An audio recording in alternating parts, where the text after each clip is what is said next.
Great. All right, thanks everyone for joining. It's February 28th, 2016, and we are back. Um, Thanks for joining.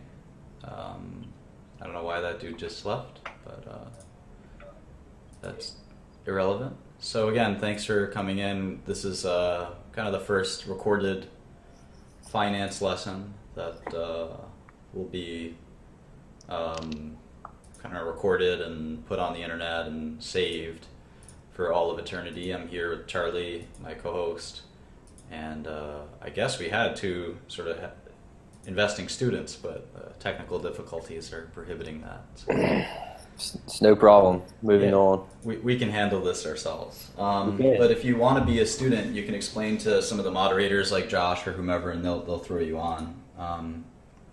So anyway, I get a lot of requests to do this, and it's probably my most popular topic. So thanks for joining.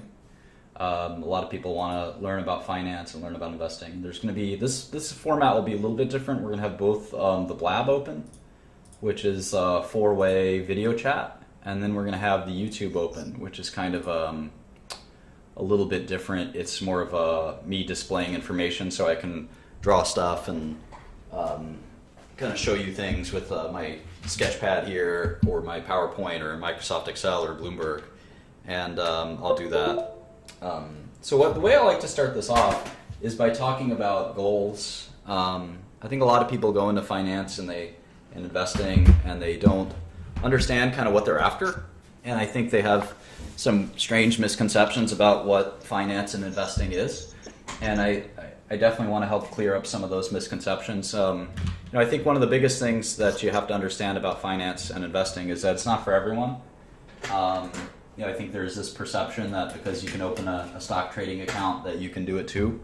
I'm going to unfortunately probably crush a lot of hopes and dreams right now, and that's not necessarily what I'm trying to do, but I think it's a good idea to be realistic about what you're trying to get after, and so one of the things that I like to go through is my own personal roadmap and my own personal story, because that'll help give you some insight into what that looks like. And so in any event, I was born in Brooklyn, New York in 1983, so I'm 32 now.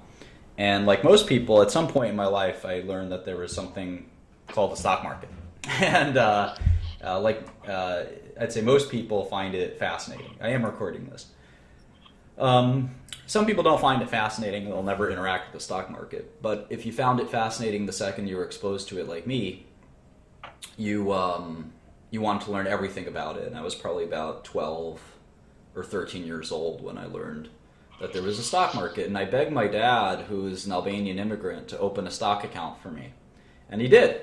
I was surprised. I begged him a lot, and he finally opened up a stock account. And the minimum amount of money that you needed to invest in a stock account was $2,000. And I think it was, I invested in that stock account for a while, and then I ended up getting an internship and a job at a hedge fund. So when I was 16, 17, and that was an unusual early look into investing at working at a hedge fund. And I ended up staying in the hedge fund industry for some time after that. But I think what's important to understand is I never had any dreams of turning my initial investment into a lot of money. In fact, at the end of the day, what I understood and what I'm trying to tell you now is that when it comes to kind of this concept in the industry called OPM, or other people's money, and then we have, and I'm drawing this on the YouTube, and then you have a family office. There's sort of two options, right? And nobody here is wealthy enough, I don't think. Most of you at least are not wealthy enough. I'm sure there's someone who is, but most of you are not wealthy enough to just have your own family investing office. And what that means is you don't have any investments from any third parties, you don't have any partners, you don't have any investors, it's just your money. And there's a few people who are like that. George Soros is a good example. I was in his office the other day. Carl Icahn, Michael Bloomberg, Michael Dell, Most recently, Steve Cohen, a good one. Bill Gates has a family office called Cascade. I heard if you call Bill Gates' family office Cascade, they hang up on you and they say, "How'd you get this number?" And they change the number. But like a few hundred people work there, and in any event, the point is there's a handful of people that say, you know what, I don't even need investors. I'm just going to invest my own money. If you look at that list, that name, Soros, Icahn, Bloomberg, Dell, Cohen, and Gates, you are not that. You are not that. You'll probably never be that. If you do want to succeed in investing, you're going to have to go the OPM route, other people's money, as we say. Other people's money. And that doesn't have to be people. It could be pension funds and banks. Companies and, banks. Would you consider that other people's money? Sure, of course. It's not yours. Anything that's not yours is other people's money, right? So, it could be. It doesn't have to be people specifically. So who does this other people's money approach? Virtually everyone else. And so if you think about big hedge funds, Oxif, Citadel, I don't know. Let's see, private equity, Carlyle, Fortress. Even Berkshire Hathaway is technically only half owned by Warren Buffett. So even Warren Buffett, the richest man in the world, still invests other people's money.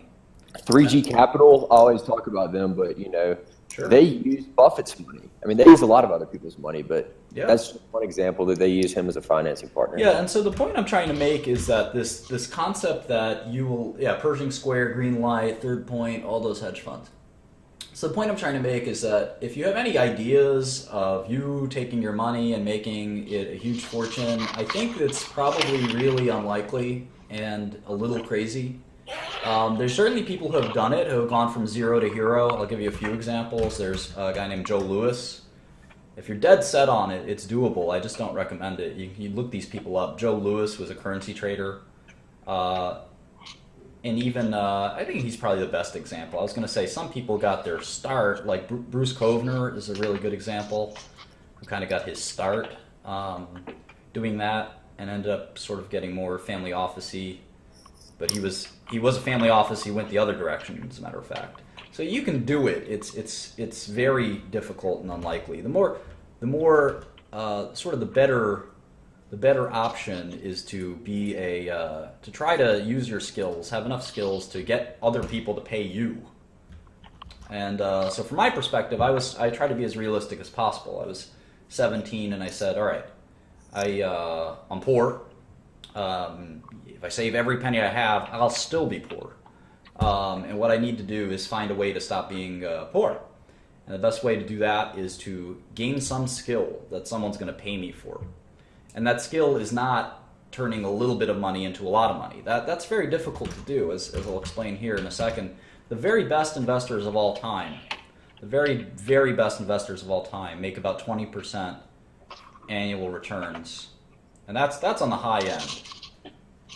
That's a miracle, 20% annual returns. Most of them are making 10 to 15% annual returns. Anything above 20%, I think a lot of people view as suspicious. And this is, you can certainly make more than 20%. What I'm referring to is when you're managing other people's money. It's very difficult to make more than 20% per year. Obviously, some years you'll be up 40%. Some years you'll have made no money, maybe even lost money. But in general, the idea that you can make more than 20% a year over the long run is fallacious at best. There are people who have done it. Renaissance Capital, for instance, Renaissance Technologies, made more than 50% annual returns for a long time. Having said that, they did it in a way, quantitative investing, that was more it's more of a business than an investing success, if that makes any sense. There's no value. Can you expand on Renaissance a little bit more? I've ran across them recently. So, I mean, I know that they have like a 30% turnover of their stocks. Are they just like using algorithms or what's going on? Yeah, it's all algorithmic. Everyone asks about Renaissance. We'll talk about it at some point later. But if you look at Warren Buffett, right, widely considered to be the greatest investor of all time, his average annual return, I want to say, is something like 15%. In that sort of category. It's not a miraculous return. So just keep that in mind. In any event, it's the power of compounding that, I mean, obviously it's obvious, but 15% or 20% a year for 20 years compounds into a whole lot of money. Yeah, especially if you're getting fee income. That's the key, is that if everyone says, well, what can I do with $2,000? What can I do with $20,000? What can I do with $50,000? Absolutely nothing. Absolutely nothing is the answer. Don't waste my time or your time thinking about it. If you want to be an investor, you have to become a great investor first, and then you can think about making money second. It doesn't work the other way around. You can't just ask people for stock tips that's a good one, Gigi. You can take the $20,000 and go on a nice vacation, basically.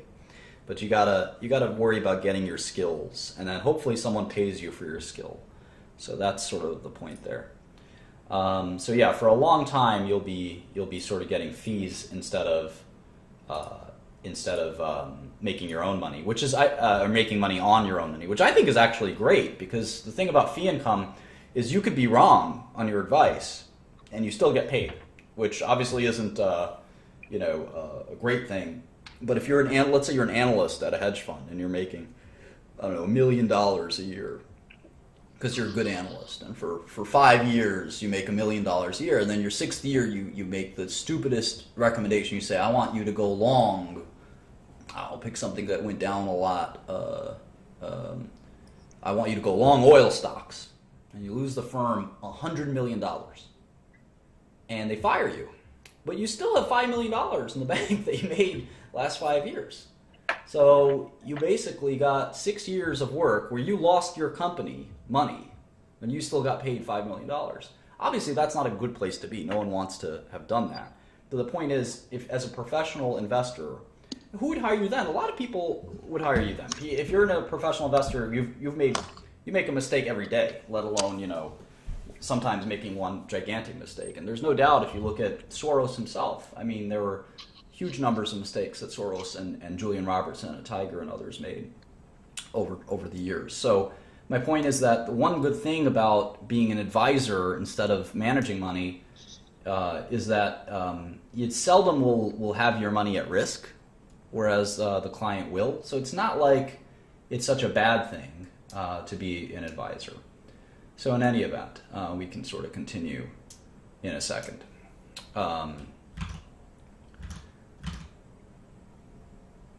And then finally, I mean, the idea that your advice has to be worth something to someone before it can be valuable to yourself, I think that makes sense, right? From my perspective, I sort of said, well, I can try to invest my own money, my tiny amount of money, but why would I do that if someone else isn't willing to pay me for my advice? I mean, if I'm so good at this, there should be, and there's a free market out there should be someone who's willing to pay me and say, okay, I want to know what biotech stocks that you like, or what oil stocks do you think are good shorts, or what trades to do. I think that made a lot of sense to me as a kid, is that before I can invest someone else's money, someone should be paying me for at least some advice, one good stock pick a year, something like that, where it would make sense that I would be able to provide advice. And I also recognized as a child that I couldn't become an expert on something quickly. I wasn't going to. As a child, I looked at this kind of doe-eyed and said, "There's no way that I, a 17, 18-year-old, could just look at this and become an expert in, a year or 2 years." I understood that it would take 5, 10 years. And again, that's a good reason why it made sense to sort of to make money as an apprentice, to make money as an analyst, not to be the head honcho. That didn't make a lot of sense to me. And if I did it all over again, I probably would have stayed in that kind of vice president type, role, instead of being the big boss even longer than I did. So in any event, that's the way my personal roadmap worked.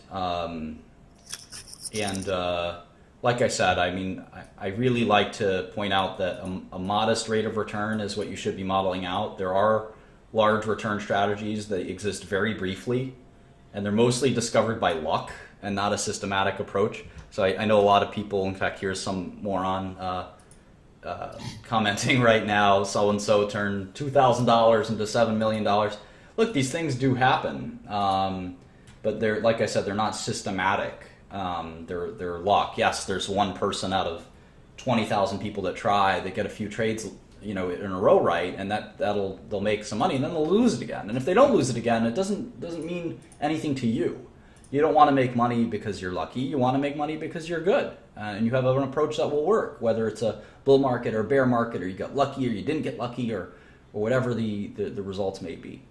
So that's sort of the perspective that I think we're going to take here. Is we're not looking for quick hits. We're not looking for one fast way to make money. We're looking for a very long-term 50, 60-year approach that will work until the day we die, and we'll be getting a good, not an exceptional or insane, but a good, healthy rate of return for a long time.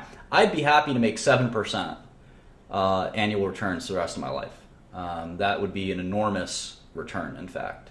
And I think I'll tell you all about my theories on this, that I actually think that a 7% return is a very difficult return to generate over the long run.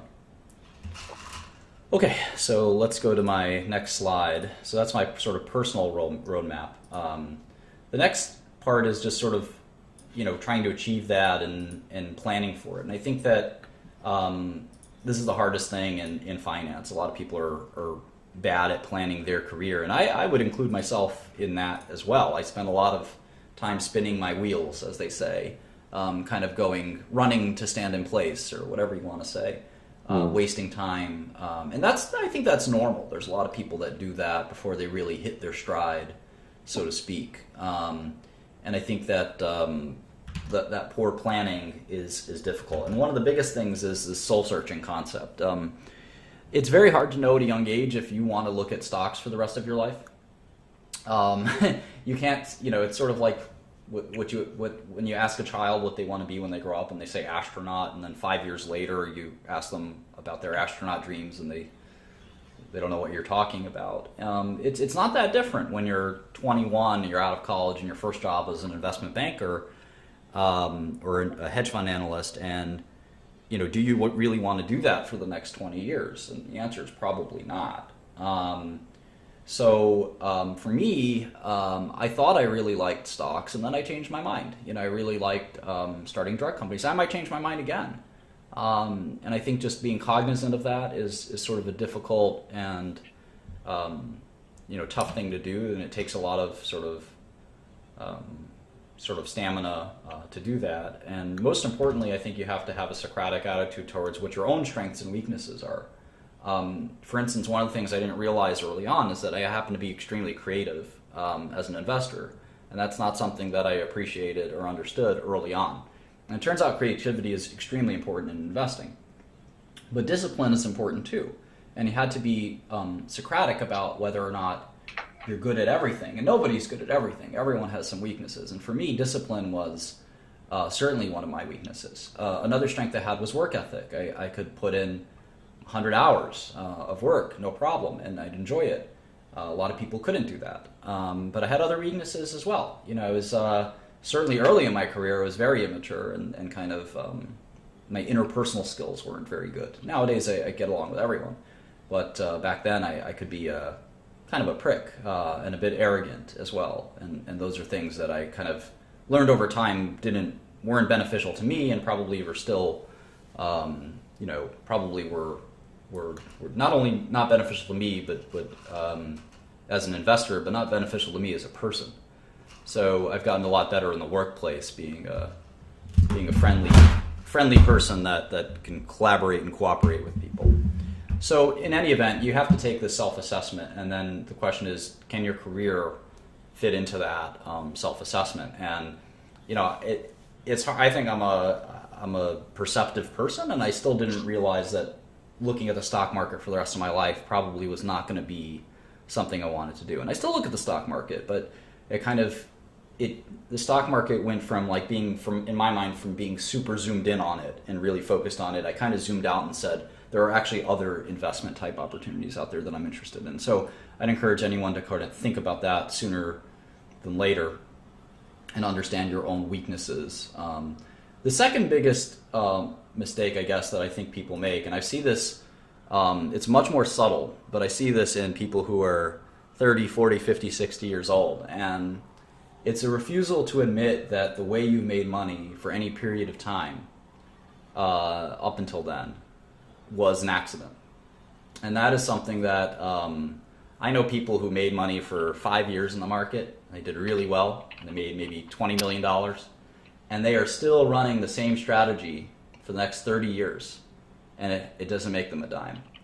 And I feel terrible for these people because there are moments in time where like volatility is super expensive, right? For 5 years, volatility will be super expensive. And anyone who shorted volatility for those 5 years made a fortune. But then volatility will be perfectly arbitrage for the next 30 years. And you can't predict this stuff. And that person will label themselves, I'm the best volatility trader.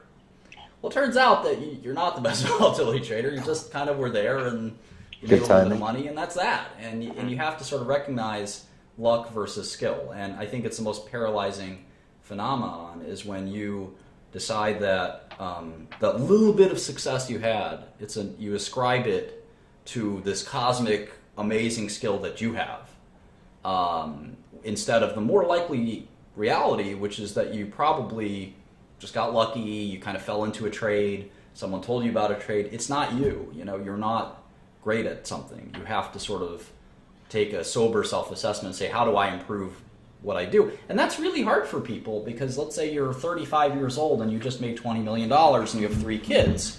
It's pretty hard to go to your family, your wife, your kids, your investors, your employees and say, hey guys, we got lucky, we don't know what we're doing, and we gotta... Here's your money back. Yeah, we gotta give the money back, and I know they want to give us another $1 billion, but we really don't know what the fuck we're doing, and let's just kind of be humble and conservative.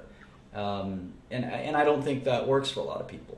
People instead, they want to press the gas. They want to move forward with it. And this happens a lot in so-called multi-strategy funds where one trader does well for 1 year on his $100 million portfolio, then he gets a $1 billion portfolio and he loses more than he made in the first year. So in any event, there's kind of a lot of that soul searching and being patient, in understanding how sustainable your strategy is. Again, if you want to build your strategy on one little investment opportunity, you have to ask yourself, what are you going to do 2 to 3 years later?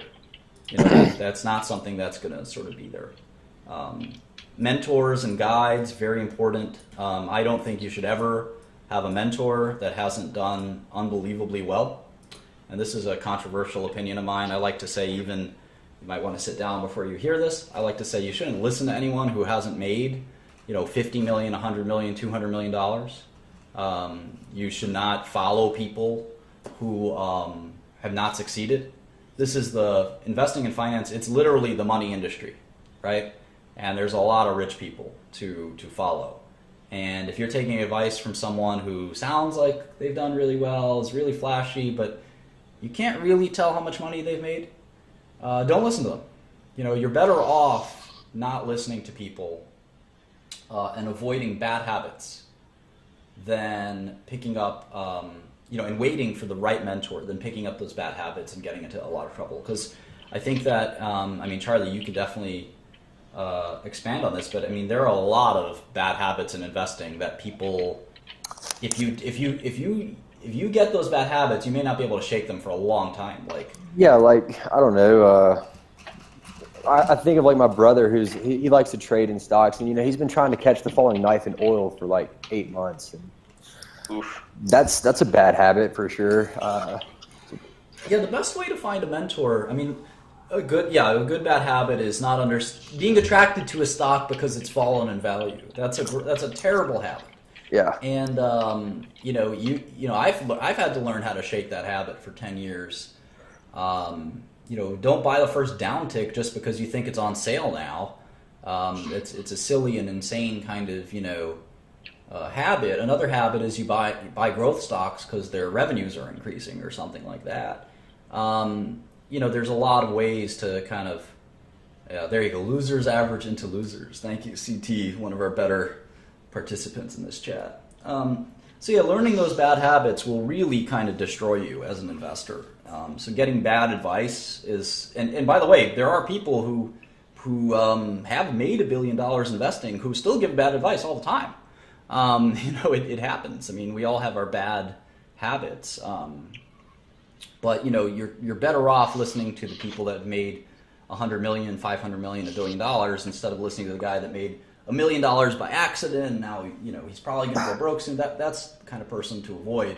And That's so difficult to say, though, because most of us just don't have access to those kind of people. I mean, well, so that's where I wanted to get to that, because it's funny. I like the story where I'm not sure how much of it is true, but it's a cute story anyway. Albert Einstein was a young physicist, and he looked up Max Planck's, the great physicist Planck. He looked up his address in Germany, and he just went to his house, and he knocked on the door, and he explained what he was there for. He was a fan. He wanted to talk physics, and Planck invited him up for tea, and they had a 3-hour meeting. I got a job at a top hedge fund when I was 16. I think that if you pay attention, you put your ear to the ground, just the right amount, and you focus on what's important in your goal, you'd be surprised at how quickly and easily you can sort of accrue this knowledge. There are people, a good example is this guy, Palmer Lucy, who invented this crazy device called the Oculus. It's this virtual reality machine. Palmer was 18 when he invented it, and it's this little doohickey. It's pretty dumb idea, quite frankly. It's pretty easy and to have made. And I regret making it myself. I tried to invest in this company, and they unfortunately turned me down. And then that would have been a good investment. They sold their business to another company called Facebook or something like that for $2 billion, and it is what it is. But the point is, Palmer, when he started Oculus, he was I think 17. And do you know how he got his funding to start Oculus? He had a message board that he would go on. And on the message board, one of the users on the message board was the guy who started id Software, who created Doom, the famous video game. Great game. Great game. And the guy who created Doom, this guy Carmack, was listening to Palmer talk about virtual reality. And Palmer was an expert in virtual reality, even though he was 17 or 18. He was a dropout, I think, or something like that. But he was brilliant at one thing.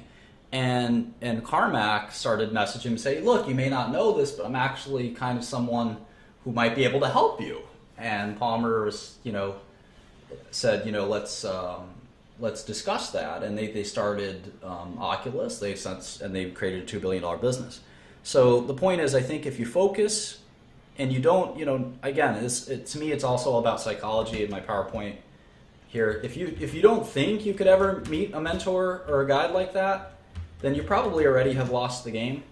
You have to have some faith that, you're special, you have something to add and value, and that you're going to be persistent. I mean, if you're going to sit there and whine about how you're never going to meet someone who's going to help you, I think you have to be optimistic. You don't have to meet Warren Buffett tomorrow. That's not going to work, right? We know that.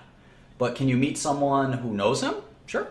Can you meet someone who knows somebody who knows him? You start building your network, and eventually you'll figure it out. But if you sit there and whine and moan, there's never going to be a billionaire who's going to want to know me, then, we'll see. Good point. It's absolutely true. So, okay, so how do I teach myself? A lot of people ask this question. Where do I go next? How do I get started? And we'll talk about actual balance sheets and income statements in a minute.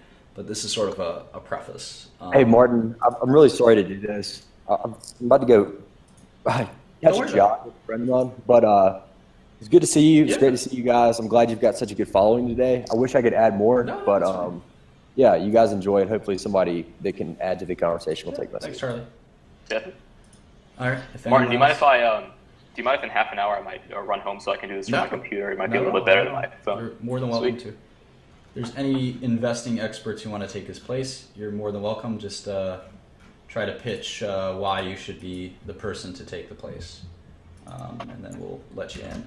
Anyway, so how do I teach myself investing? Well, I think this is, again, pretty difficult, but again, my mantra of learning from the best makes a lot of sense. I think Warren Buffett and Charlie Munger are my two choices for the best people to learn from. I think if you want to, there's no one better to learn from than the richest person in the world, and that person is willing to write huge amounts of information on investing, which is what Buffett and Munger have done.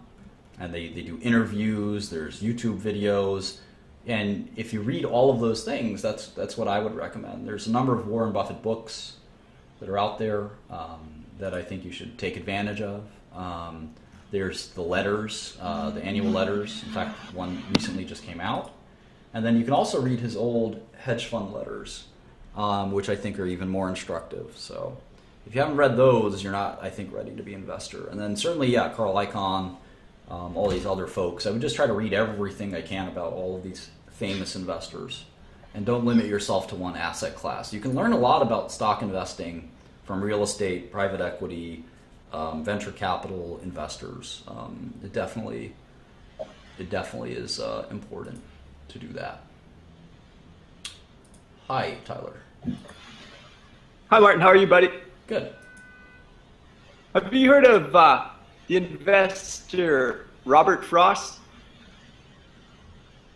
Nope. You should check him out one day. Nope. You should check out leaving this chat room and not coming back. Thanks. So anyway, getting back to my lesson. So what are some good things you can read other than just sort of staying abreast of your favorite investors? I think there are a few things you can read. I wouldn't recommend many textbooks. There's one textbook that I got as a child for my 14th birthday. I asked my dad for this textbook for Christmas. It's called the Brealey and Myers Corporate Finance Textbook. That's the kind of one textbook that I think is important. It makes sense to sort of understand and learn how to discount cash flows. And that's sort of the present value concept that we'll go through in a minute. It's the most important thing in finance by far. Is understanding the value of a series of cash flows. That's kind of what finance is all about at the end of the day. Yeah, I think that textbook is still being used. So I'm glad 18 years later, 18 years later, that is still a popular finance textbook. So that's the only kind of textbook I would recommend. I think that all of finance, a whole major in school can be taught pretty much in 10 minutes in one formula. So I regretted being a finance major myself, but that's that. Yeah, can you be quiet? Sorry, I'll be quiet. Yeah, that'd be good. So in any event, if you want to get really interested in sort of the some really advanced parts of finance, I think you can definitely go to the Journal of Finance, and this is where it gets a little more complicated. This is a pretty scholarly journal. It is a bunk bed. What? Oh, I'm sorry, I'm just reading. Journal of Finance is a good example of a very kind of technical manual. Here's just flip to page 2113, retrospective inference and equilibrium prices, and they list this gigantic math formula that I think you'd have to be a PhD in math to understand, or something like that. And finance can get more complicated than just the Brealey and Myers textbook. But if you want to read the Journal of Finance, I think you'd. I don't know why necessarily you'd want to, but it's something that you may enjoy. Or you may just enjoy the fact that there are people that spend their time analyzing that kind of stuff, and I do think it's somewhat important. Somewhere more practical in the middle is de Moderan's work. De Moderan is a professor here at NYU, and I think that his website is probably one of the best finance websites there is. Like most professors, he doesn't have any practical kind of experience or knowledge in investing, but he is kind of one of the value gurus, or valuation gurus, I should say. And I think you can definitely, go through it and check out some of the stuff he's done. In terms of two sort of practical works for investing, I think there's two very good works. One is out of print, and I think it's a copy of the book is $15,000 or $20,000 or more, and that's called Seth Klarman's Margin of Safety, and it's a book by the current hedge fund manager of Baupost Capital, Seth Klarman, who is a legendarily good investor. And when Warren Buffett was asked, what investors do you like, he couldn't think of any, and then he said, Seth Klarman, maybe, which is, I think, very telling that he wouldn't really recommend anyone.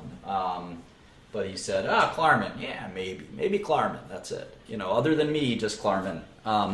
So it, like in rap music, it takes a lot of, if someone asked Jay-Z who his favorite rappers were, he would look at the person and say, what the hell are you talking about? In the same way in investing. And the fact that Buffett would even say Klarman's name is, I think, very telling. So I think you can get the Klarman book online. You can steal it if you want. I think it's widely shared and traded. I think I've got a copy of it that way. I don't recommend doing that ordinarily, but there's no copies left. And in a case like that, I think most people don't mind getting a copy of The Margin of Safety. The second book I recommend, which I'm trying to find here, I can't find it, is called Phil Fisher's Common Stocks and Uncommon Profits, which is pretty much the only, I think, investing book you need. I don't think the Graham Dodd books are that helpful. But PDF of Margin of Safety will go a long way. I think you can replace the Graham Dodd books with the Margin of Safety. It's kind of a modern version. So Phil Fisher is a good example of basically it's a great book. It's a manual on due diligence in my eyes. And it's not like there are not other books. I'm not telling you that there are not other good books out there. I like Jack Schwager's series of books, like the Money Masters series, where he does an interview with all these various investors. There's a number of those books. There's a book called Business Adventures that Bill Gates and Warren Buffett both agree is a fantastic book. So there's a number of books out there that you can read, and the more obsessed you get with all this stuff, the better. Okay, so that's enough for kind of the introduction to like the soft stuff in terms of market wizards. There you go. That's sort of enough with respect to introduction to kind of like what how I view the career and the kind of nature of a life in finance, and we're going to actually get to technical instruction in finance, which is going to be painful and difficult for a lot of you, but I think it could be fun. So what's the best way to start? God only knows.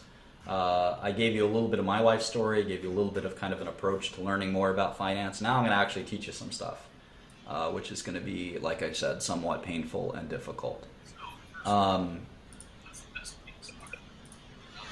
Sorry.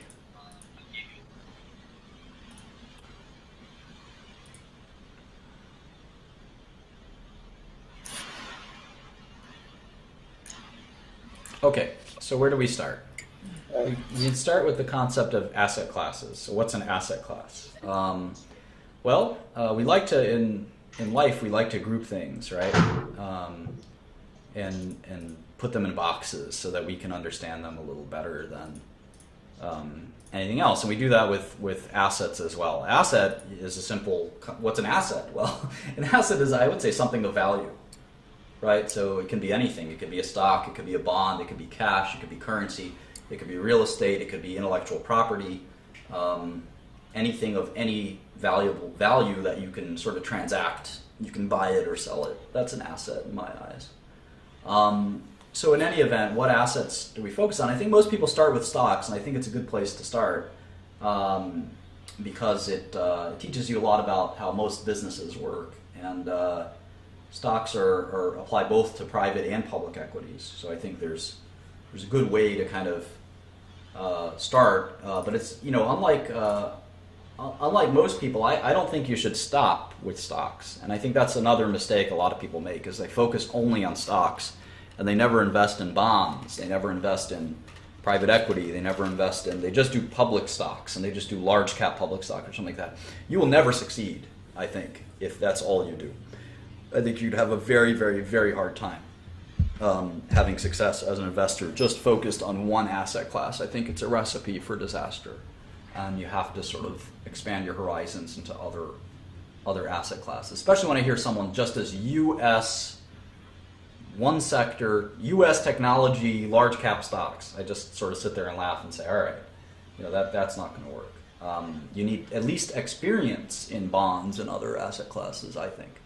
So in any event, we are going to spend some time talking about equity, and I segment equity into public equity and private equity. That's a pretty simple way to do it. Equity is shares, and the reason we call it equity is because each share is equal to the other. So you could have one share of McDonald's, and that share is exactly the same as someone who owns maybe 1 million shares of McDonald's. They have 1 million of the same share. So there's an equitable nature of those shares. That person's got way more shares than you, and they can influence the company way more than you. But there are different classes of stocks. Assuming the company is one class of stock, right? You all share in that company, and that's why they're called shares, and that's why it's called equity. They're all kind of mean the same thing if you know the etymology of the word. And so in any event, that's kind of the nature of why we call it equity. And you own a share of what? You own a share of a business, and that's I think a really important sort of concept. Bonds are debts. So they're obligations, they're financial obligations. So it's a borrowing. A bond is a borrowing of money. So it's very different from a stock. A stock is a share of a business, whereas equity is a share of a business, whereas debt is or bonds are obligations. So, woof woof indeed. In any event, we also call debt credit sometimes. All right, so let's hone in on stocks, and this is sort of where it gets a little technical and a little annoying. And I'd say, other than an open mind, there is a limit to how many shares you can own in a company. It's how many shares they have issued, and we'll talk all about that in a second.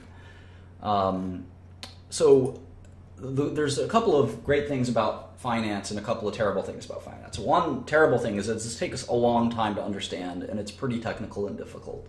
And even when you understand it, it's very hard to do successfully. One of the things that I didn't mention in my introduction, my preface, is that you cannot be a part-time investor. That concept is illusory.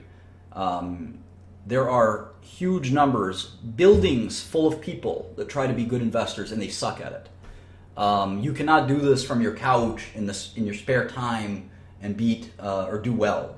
You will lose your money. I guarantee it.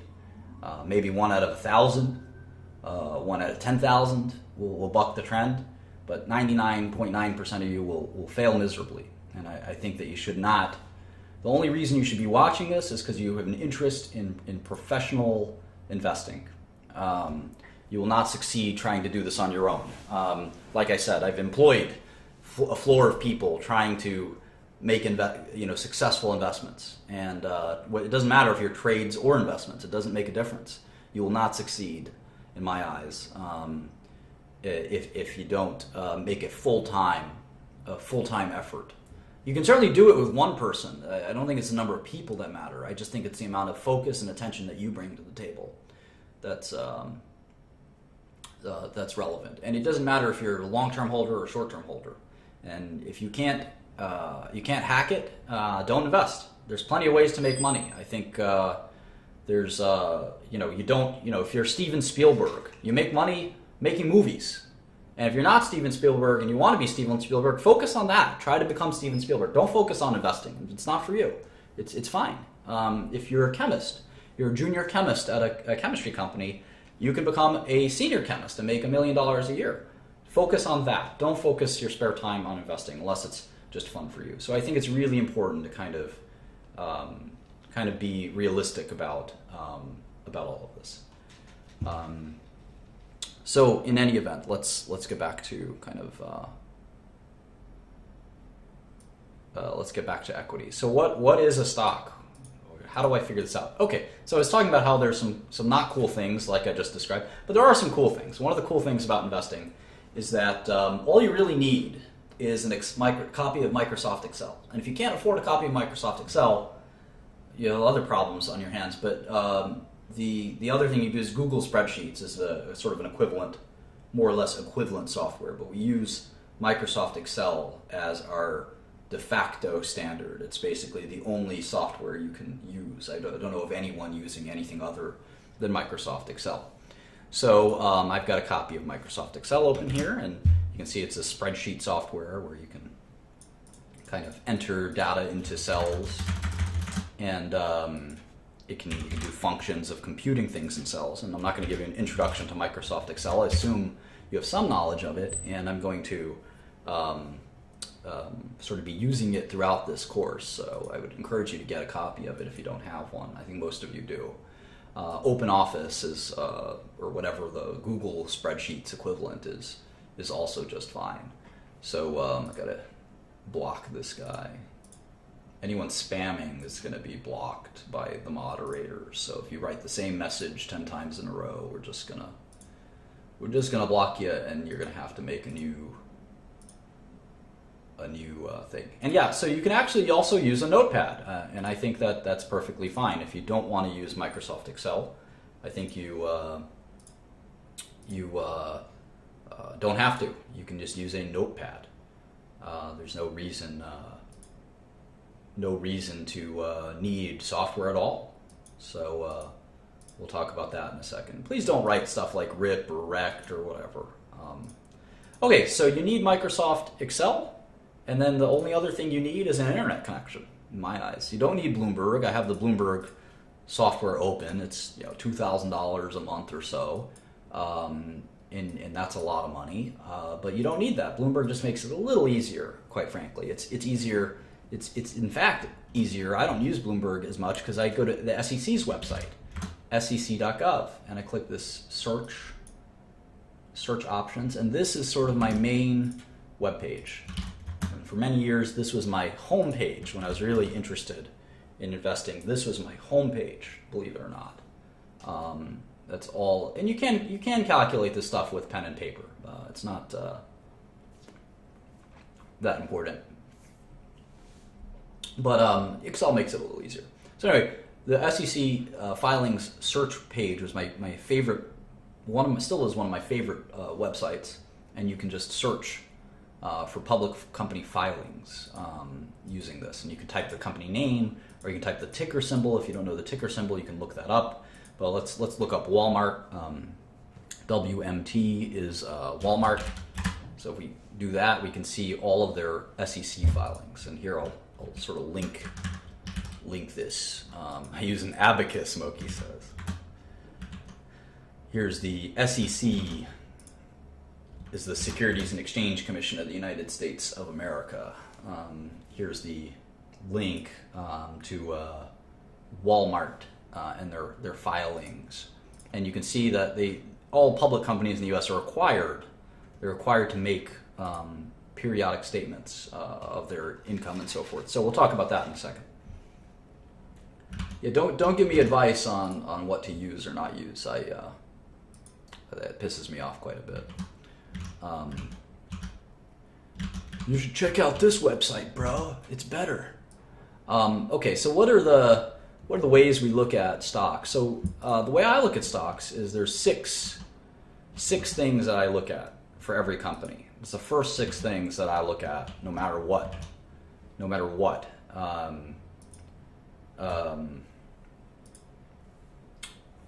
haven't done this kind of lesson in a while, so distracted by all the comments. But let me stick to the plan.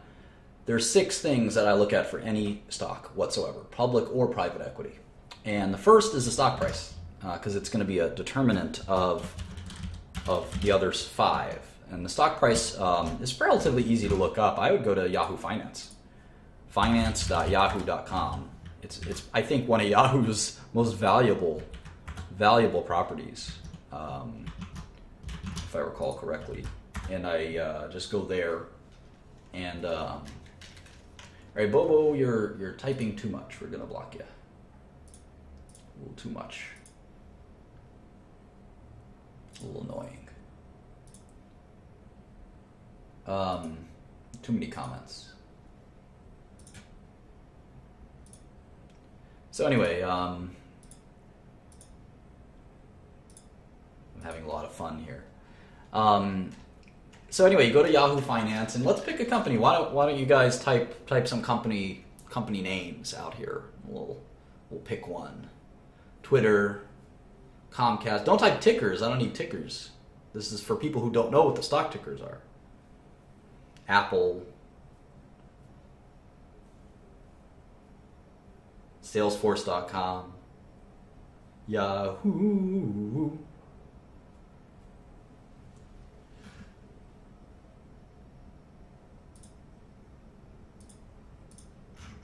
Colgate. No, we don't need stock tickers. We need to be able to look up stock tickers. Coca-Cola, that's a good one.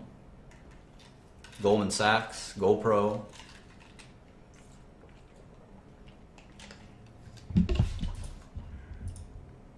Okay, so let's pick one of these up. Let's pick one of these. Let's do Coca-Cola. So I type Coca-Cola. Well, that didn't help me too much. Let me click show all search results. All right, that didn't help. Well, as I type Coca-Cola, it says up here, the Coca-Cola Company. And Coca-Cola has a hyphen, which is the Coca-Cola Company. And you can see the stock ticker is KO. KO. And I know that's confusing because you also see here's Coca-Cola Enterprises, and here's Coca-Cola Bottling. There's Coca-Cola FEMSA, Coca-Cola West. There's like 20 Coca-Colas, but the first one is right. It's KO is the stock ticker for Coca-Cola. And you'll memorize these over time. They'll become abbreviations. KO is the stock ticker for Coca-Cola, and it has been for many decades. And the stock price is $43.14. What does that mean? What does that mean? A lot of people get confused about what a stock price means. And a stock price doesn't mean a whole lot. All it means is that the price of one share of that company, one share, is $43.14. And the price of that share will fluctuate based on traders. One trader will sell it for $43.13, and that's the new price. Immediately, as soon as it changes hands at that price, that's the new price of Coca-Cola. And that's we call that the last price principle. The last price that the stock traded at is the price of the stock. That's a pretty interesting concept, which we'll talk about more and more. But take it for granted for now that the last price that a stock traded at is the price that we're going to focus on. And that's why if you read it, it says last price. That's often what we'll refer to it as. And you can see on Bloomberg as well, the last price of Coca-Cola is $43.14. And you can even see during the day how it fluctuated. And I can zoom in here and even show you in great detail. You can see it. Here it traded at 43.16. Here it traded at 43.16.5, 43.12. Is fluctuating every minute, every second. It's trading in that $43 range. And why doesn't it trade all of a sudden at 42?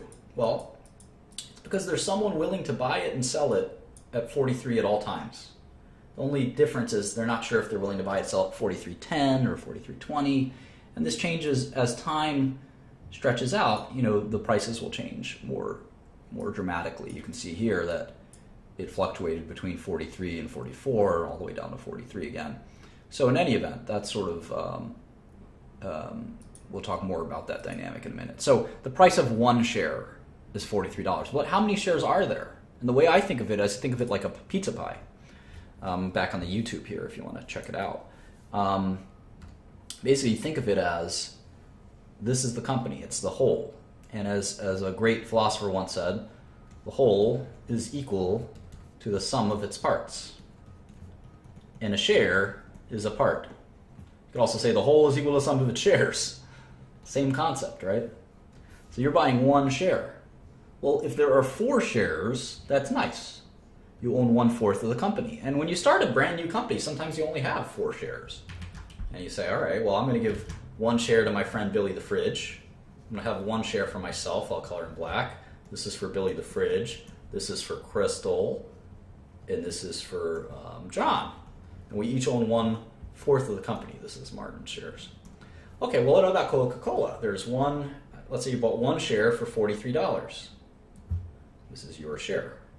$43.14. And maybe you got lucky and you bought it for $42, or you got unlucky and you bought it for $44. What difference does it make? Well, how many shares are there? How many shares are there? Well, let's go back to our plan here. Let's say we had we're starting this YouTube company. We're going to stream all these interesting videos on YouTube, and we're going to make a fortune doing that because YouTube is going to pay us the big bucks. That's kind of what our crazy business plan is. And it's going to be the 4 of us. Crystal's going to make sure the stream goes well. Billy and I are going to be entertaining, and John is just going to, I don't know what John does. But either way, we decide to split the company up 4 ways, and we say, you know what, to split this company up 4 ways, everyone has to invest $100. So we do that, and we've got 4 shares outstanding. 4 shares outstanding. And then John, because he's a derelict and a scumbag and a deadbeat, John decides to sell his stock. He says, you know what? I'm going to sell my stock for $200, and I'm going to sell it to Akil. Okay. Now I look at this and I say, well, there's still 4 shares, right? But John's out and Akil is in. But there's 4 shares and each one is worth $200 because Akil bought it for $200. So I could probably go find someone to buy my share for $200. So the total market cap or market value of the company, of this YouTube stream, let's call it the YouTube Streamers Inc., is $800. Because each share is worth about $200. Is it worth exactly $200? Well, what does worth mean? Worth means what you can sell it for. And the last time someone sold it, they sold it for $200. And John sold it, and Akil bought it, and that's what we call a trade. They traded. Akil traded $200 out of his pocket, and John traded 1 share of YouTube Streamers Inc. And I'm happy because I bought my share for $100, and now someone's willing to buy it for $200. And maybe Crystal will sell hers for $150. She tries to sell it for $200. She wants to sell it for $1 million, but she can't because the buyers and sellers are willing to trade at $150. And that's sort of the concept. Now, how many shares outstanding does Coca-Cola have? Well, this is where we can go to our SEC filing and look up their 10Q filing. The 10Q is the quarterly report. Quarterly report. And you have to file this under the SEC rules every quarter. The 10K is the annual report. So you will get 3 10Qs a year and 1 10K a year. And this makes sense. There's 4 quarters, but the 10K is the annual report and it includes the last quarter. So we can look up the 10Q. And right on the first, oh, this is Walmart. Let's go to Coca-Cola. We remember Coca-Cola stock ticker is KO. So we just do that. And look at that. 10K is right there. And on the first page, it says that there are 4 billion shares of Coca-Cola. 4.3 billion shares. 4.3 billion shares. And I just abbreviated shares outstanding as SO. Shares outstanding. So that means in the Coca-Cola pie, you can buy 1 piece of it, 1 share, for $43.14 or thereabouts. But you will only own 1 out of 4 billion shares.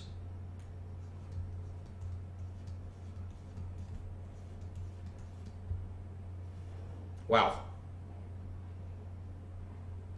4.3 billion pieces. So even if you bought 100 shares, how much would that cost you? Well, it's $43.14. I want to buy 100 shares. Let's see here. It's $4,314. Now that's a little bit more money. That's a little bit more money. That's the price of a nice Kanye sweatshirt, for instance. $4,314. So you can instead of buying the Kanye sweatshirt, you can buy 100 shares of Coca-Cola. But now you own 100 shares. Maybe it's a little bit bigger, this line. You own 100 shares out of 4.3 billion shares. Well, what if you wanted to buy 100,000 shares? Well, you can add 3 more zeros. It would cost you $4 million. That's about the price of Kanye's album sales. That's his album sales, $4 million. Or maybe how much he might make from the album. Not a lot. So instead of making an album like The Life of Pablo, you can buy 100,000 shares of Coca-Cola for $43 a share for $4 million. And you still don't own that much, right? 100,000 shares out of 4.3 billion is a very small amount. In fact, let's see, if we close out 5 zeros, you can see that you could spend $4 million buying Coke stock and you still only own 1/430,000th. That means there are 429,999 equal parts to your investment, if that makes sense. So you can see how big the Coca-Cola company is. And if we keep going down this route, what we can do is we can just multiply all of the shares. Remember, the whole is equal to the sum of its parts, or the sum of the shares. And we multiply the entire amount, 4.3 billion, by $43, we get the value of the whole company. Because the whole company is its 4.3 billion shares, and if each share is worth $43, the whole company is worth about $187 billion. That is the value of Coca-Cola. And if you think about how much money that is, it's a lot, obviously. It's more than almost any other company. Well, there's only a few companies that are bigger. Apple or, I don't know, let's see, Google, Facebook, Microsoft. Just a handful of companies that are bigger than this. And if you think about a well-known company, let's pick another well-known company. Why don't you guys give me an example of a well-known company? Like a restaurant or some other well-known company that we care about. Yeah, how about JetBlue? We take JetBlue all the time, right? It's got to be as big as Coke, right? You guys think it'll be as big as Coke, JetBlue? How big is JetBlue? It's a $7 billion company. Actually, more than I thought it would be. $7 billion company. JetBlue.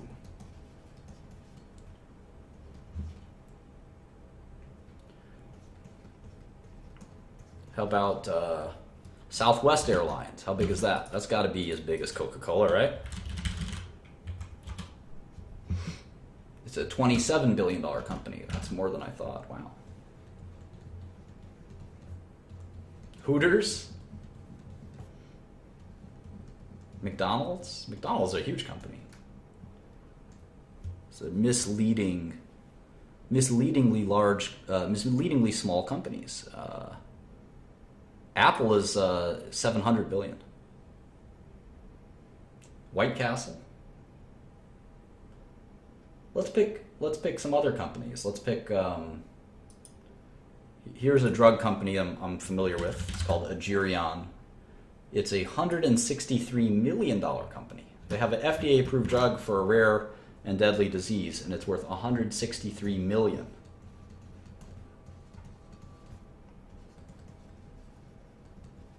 You guys have never heard of Agerion Pharmaceuticals. So you see the difference in how small these companies can be. It's a small company, $163 million.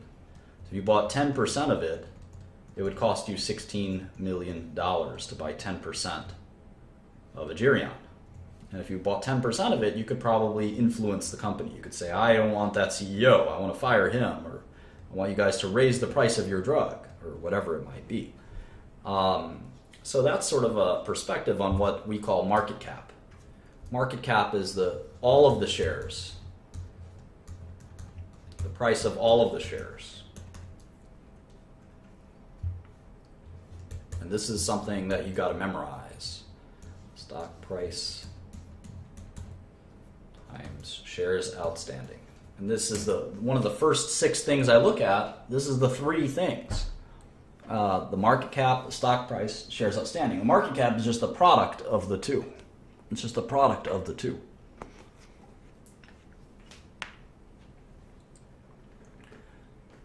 And you'll notice that the share price has no resemblance to the value of the company. Let's take a look. So zoom in a little bit here. We're going to do Coca-Cola here. Coca-Cola. I'm going to do my Agirion Pharmaceuticals. Let's see, what was that? Agirion stock price was like $5.66. Let's do JetBlue.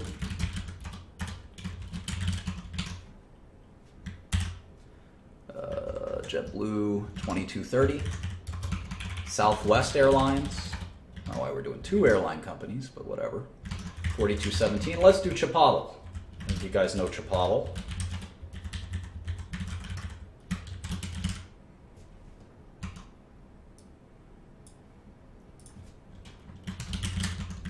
Chipotle.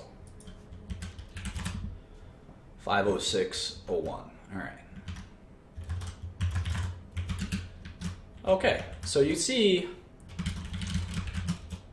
let's just do, let's quickly look up all of these, okay?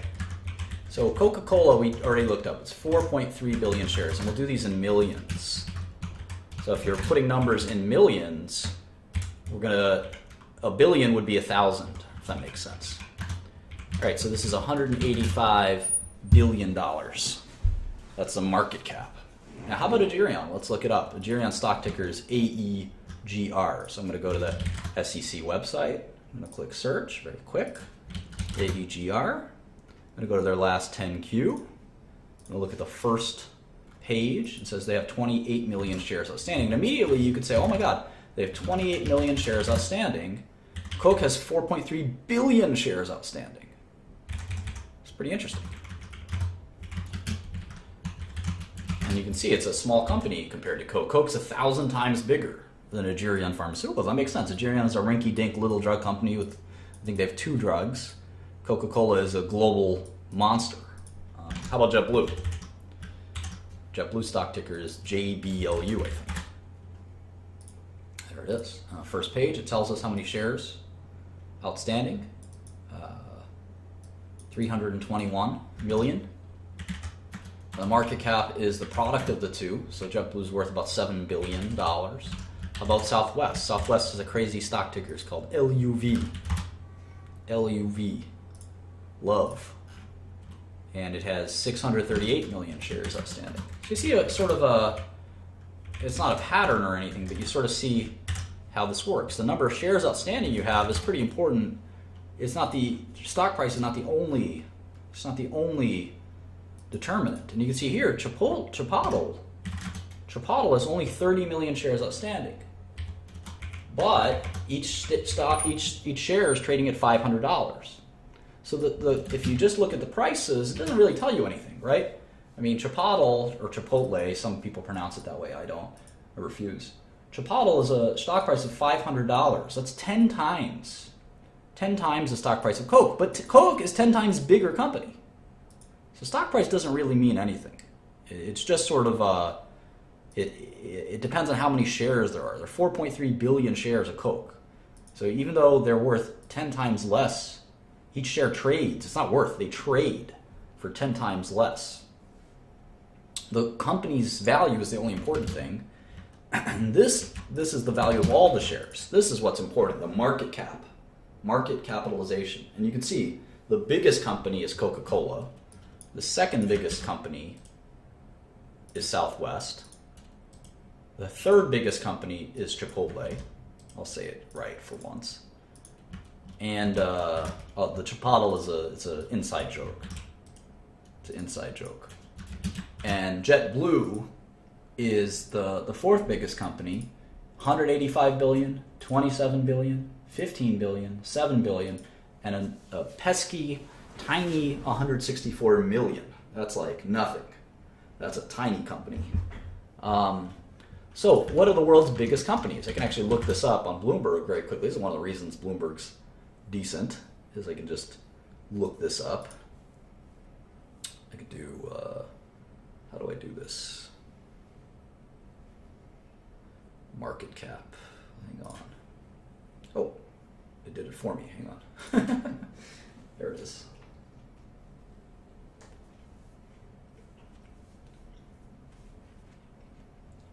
The biggest company in the world is Apple, 537 billion. Next is Alphabet, then Microsoft, then ExxonMobil. And you can see Coca-Cola is down here at number 22, 187 billion. Amazon.com doesn't even make money, and they're $9 billion, ninth biggest company, 260 billion.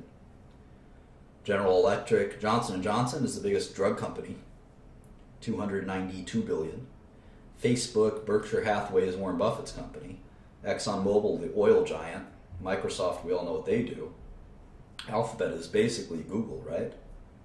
So it's Apple, Google, and Microsoft are the three biggest companies in the world. This is not just in the US, this is in the world. In the world. In fact, if you look at Facebook and Amazon, you can see that there are 5 of the top 10 are tech companies, and only 1 is a drug company. I think it should be the other way around. I think drug companies do more important work. But you see a few more here. You've got Roche, which is a drug company. You've got Pfizer. You've got Novartis. So there's plenty of drug companies up in here. And you go down, you can see the $100 billion. These are still huge companies. $50 billion, $40 billion. And you start to, you probably don't know all of these companies. Like, who the heck is Etisalat? I think it's like a satellite telecom company in Saudi Arabia or something. You recognize some of these. We all know who FedEx is and Carnival Cruises. Who the heck is Suncor Energy? Never heard of it. And you can go all the way down to a $1 billion company, or a $3 billion company at least. And again, you're not going to recognize all of these.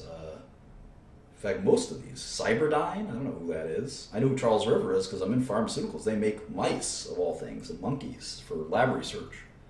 But Heartland Payments, On Semiconductor, Pitney Bowes, that's the mail company. It's like the post office equipment company. But a lot of these you're not going to recognize necessarily. And there's 3,000 companies that are worth more than $3 billion. Of course, we know the top 10 or top 20, but you may not know who Roche is, or China Mobile, or ICICI, or PetroChina. These are huge companies that are more international than you might be sort of used to. Cyberdyne, the creator of the Terminator. Funny. Anyway, that's sort of how I look at companies, is their size. 185 billion. To buy 10% of Coca-Cola, you would have to put together $18 billion. I don't have that kind of money. Well, to buy 10% of Southwest, $2.6 billion. I don't have that kind of money. Chipotle or JetBlue, a little more reasonable, but if you look at Agerion, only $16 million to buy 10% of Agerion. Well, I can cough up $16 million, or at least me and some buddies can. But to buy 10% of Coca-Cola is not that easy. Now, you can buy 1% of these companies. It would still cost you $2 billion almost to buy 1% of Coca-Cola. Just 1%. And if you only own 1% of Coca-Cola, you wouldn't have any power over Coca-Cola. They would just say, oh, that's nice that you spent $2 billion buying our stock. We don't care. But Agerion, you could buy 1% of Agerion pretty much any day with only $2 million. So anyway, that's sort of how I look at the first 6 things I look at when I look at a stock is the price per share. Some people abbreviate this as PPS or just P. The number of shares outstanding, the market cap. Then I look at these last 3 things: cash, debt, and enterprise value. What the heck is that? Well, cash and debt are pretty easy. Cash is how much cash the company has. Debt is how much debt the company has. That's pretty simple, right? Let's look that up. how much cash does Coca-Cola have? Well, this is going to get a little harder because we really have to delve into these 10Ks and 10Qs. So we remember the stock ticker of Coca-Cola is KO, and we see here a 10K. We have to sort of in our mind ignore all these other filings until we see this one, the 10Q. 10K, 10Q, another 10Q, another 10Q, and then last year's 10K. Last year's 10K. So they come out periodically. That makes sense. So this 10K just came out, and look what it says here. Period of report. This is for the year 2015. So this is the 2015 results. And the date that they filed it was a few days ago. So companies don't report their 2015 results on January 1st. They may know them internally on January 1st, but they release them to the public a few months later. And so you can read this document. It is a huge document, hundreds of pages, 170 pages. And if you're a real serious investor, you print this out and you read it page after page. That makes sense. But what are we looking for? We want to know how much cash they have. Well, where do we find that information? Well, it's on one of the financial statements known as the balance sheet. The balance sheet. And the balance sheet is one of three key financial statements.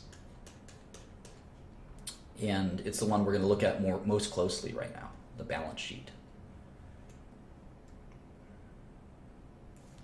So where do we find the balance sheet? Well, we'll take a look here. There's something here that says financial statements and supplementary data. Let's click that.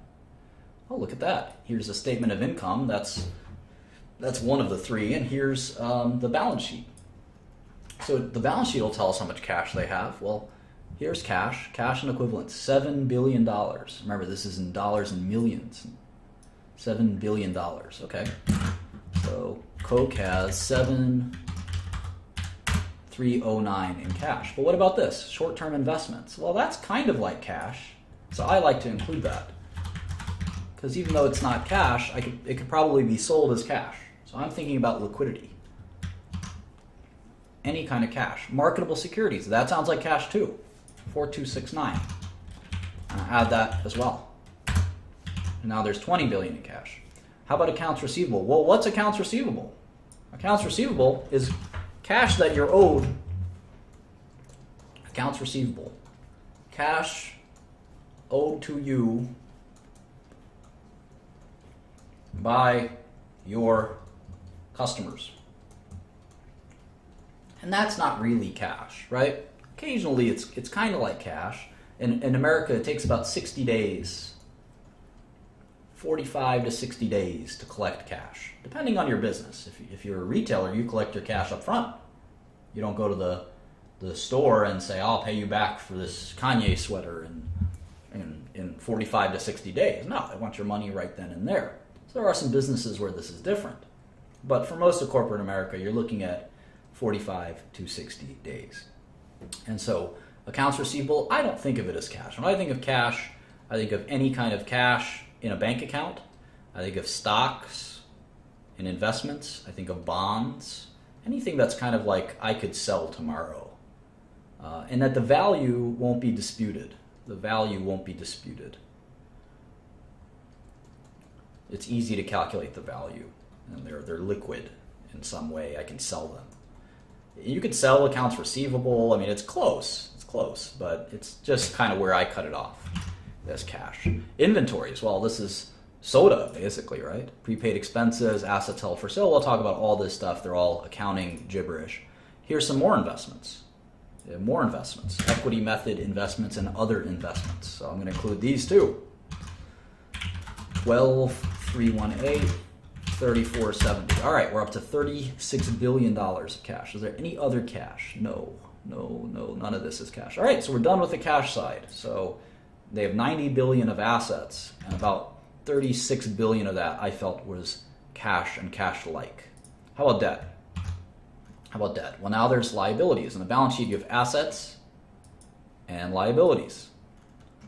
All right, what kind of liabilities there? Where's the debt? Well, here's long-term debt, 28 billion. And I know a lot of you might say, well, what does that mean? Well, companies borrow money. That is very common. And the bigger the company you are, it tends to be the more that you borrow. And debt does not mean, it's not a bad thing. Debt is not a bad thing. Here's some more debt. And here's some more debt, 13,129. And you can see that Coca-Cola actually has more debt than cash.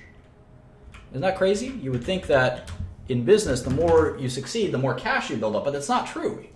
Big companies, what they do is that they'll invest their excess cash and they'll borrow money because they have good credit, right? Most small companies can't borrow money, like Agerion Pharmaceuticals would have a hard time borrowing money. But Coca-Cola, they can borrow money at low interest rates. They can borrow money at low interest rates. And they do that. And they use that money to do acquisitions. They use that money to pay dividends. They use that money to buy back their own stock. And what I like to look at is net cash. So net cash is cash minus debt. In this case, it's about negative 9 billion. And if we add that to the market cap, we get something called enterprise value, which I'll discuss in a minute. Hang on one second. And so these are the 6 things that are important to investing. Just give me one.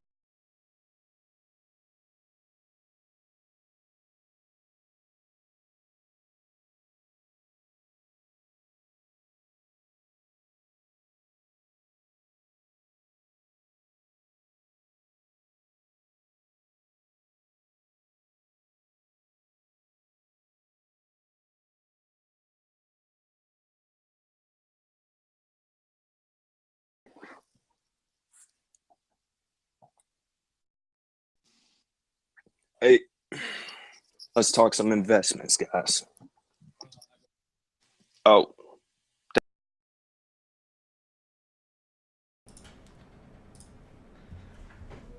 Okay, I'm back. Sorry about that.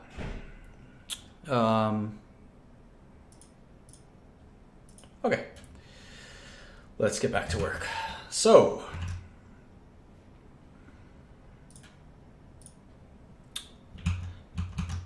okay, so we have market cap and then cash and debt. And cash and debt, it all makes sense, right? I mean, you cash and other investments, basically things that I can sell and have cash.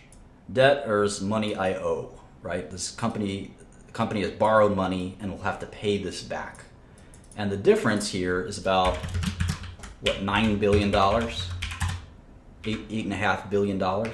So if you buy a share of this company, you actually you're also buying that kind of net cash. So if you buy a company, let's just make up our streaming company again. We'll call it the Young Streaming Co. And forget about what the price, the shares outstanding, market cap, cash, debt, enterprise value. Let's say, like I said, the price was $200. There's 4 shares outstanding, so the value is $800. But let's say there's $1,000 of cash and no debt. When you buy all 4 shares of the streaming company, you've bought the company. If you bought all 4 shares, you've bought the company. You've bought the entire company. And if the company has $1,000 of cash, what ends up happening is that's your cash. That's your cash, right? You could take that cash and put it in your own bank account. Does that make sense? Now, it's the company's cash, but the company can pay a dividend. And yeah, you get $200 basically for free. And you get the whole business for free. And I hope that makes sense. If that doesn't make sense to anyone, you can dial in and I can try to explain it further. Does anyone have any questions?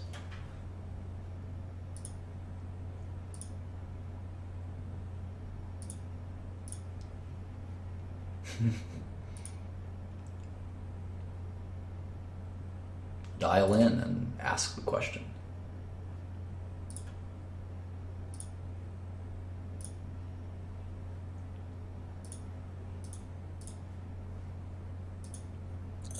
Hey Martin, can you go over the EV? I can't remember the name. What that was? Enterprise value. Yeah, I'll do that in a second.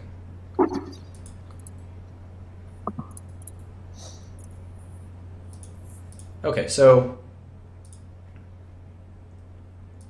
basically, let's see here. Are you on my YouTube stream? Yeah, I'm watching the YouTube Okay, stream. great. So you understand about the market capitalization? Yep. I got Great. that part. Okay. So we're looking at this imaginary company. Well, let's look at a real company. That's maybe easier. So Coca-Cola, it's a $185 billion company. That makes sense. They have $35 billion of cash. And that includes all of the cash in all the company's bank accounts in the world. And it adds up to about $35 billion. It also includes investments, because if they spent money to invest in a company, I think that investment is also, I think of it as cash.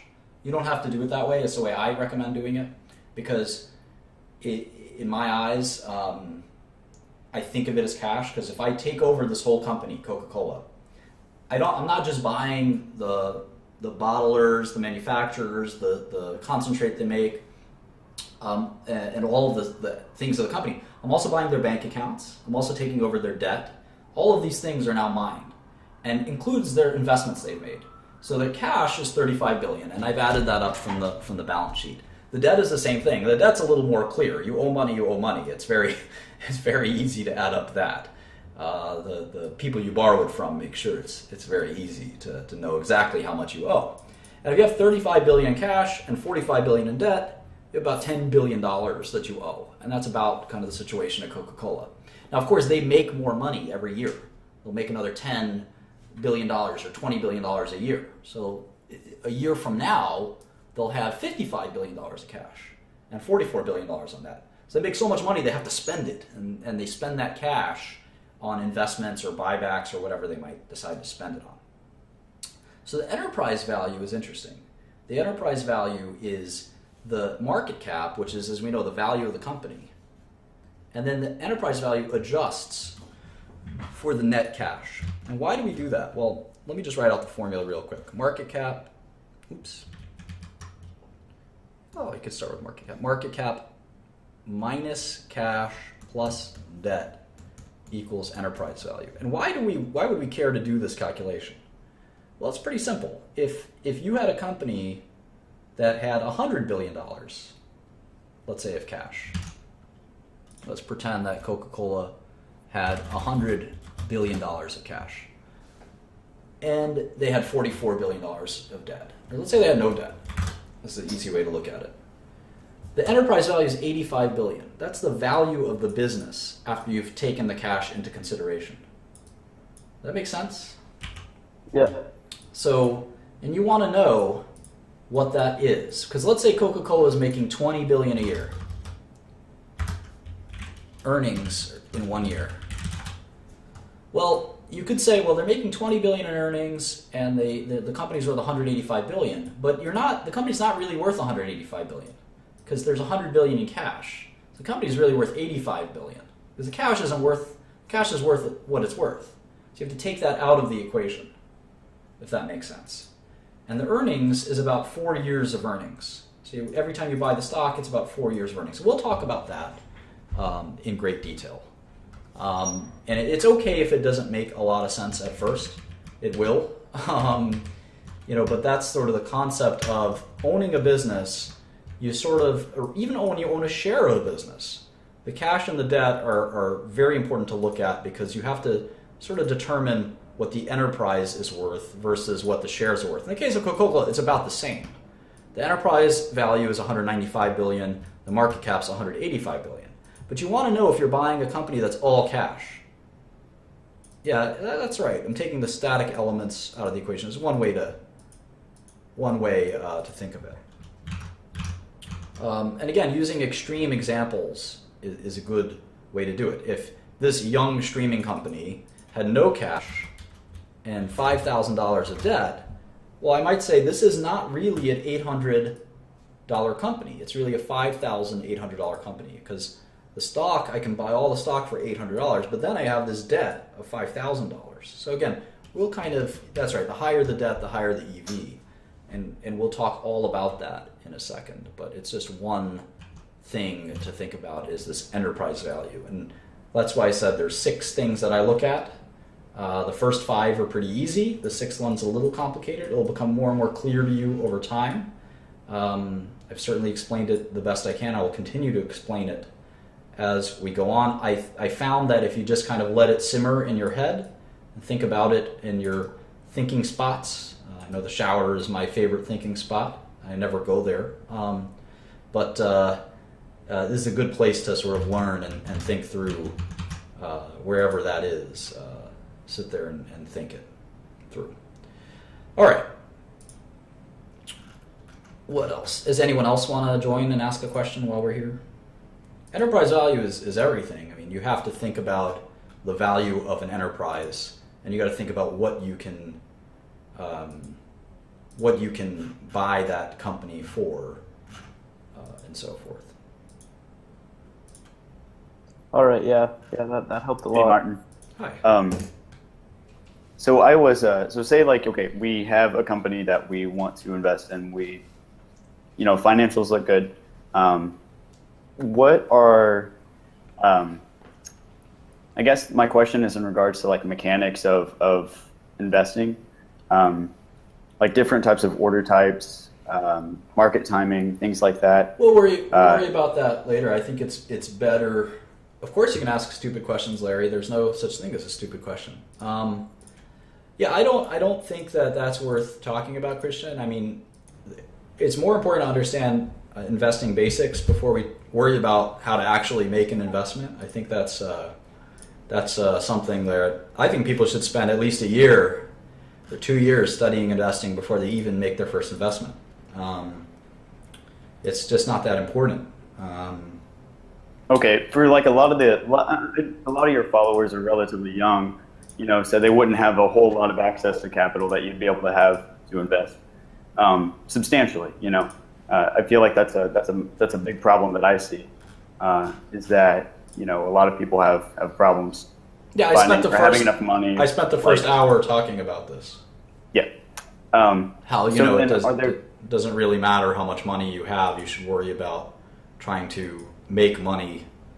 Are there any tools that you used, or whenever you first started getting into investing, that you used? Yeah, I'm telling you, I became an expert in investing, and people gave me money for my advice. I didn't make trades. It's very hard to turn a small amount of money into a large amount of money. You have to use other people's money. I mean, I talked about that a number of times.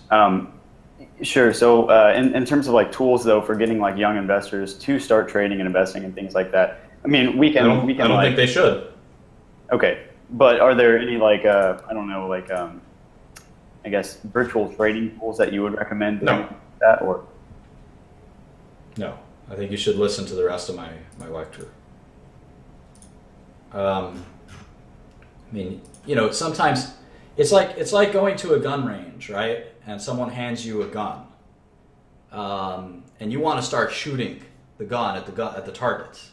It doesn't really work that way. You got to spend a lot of time understanding.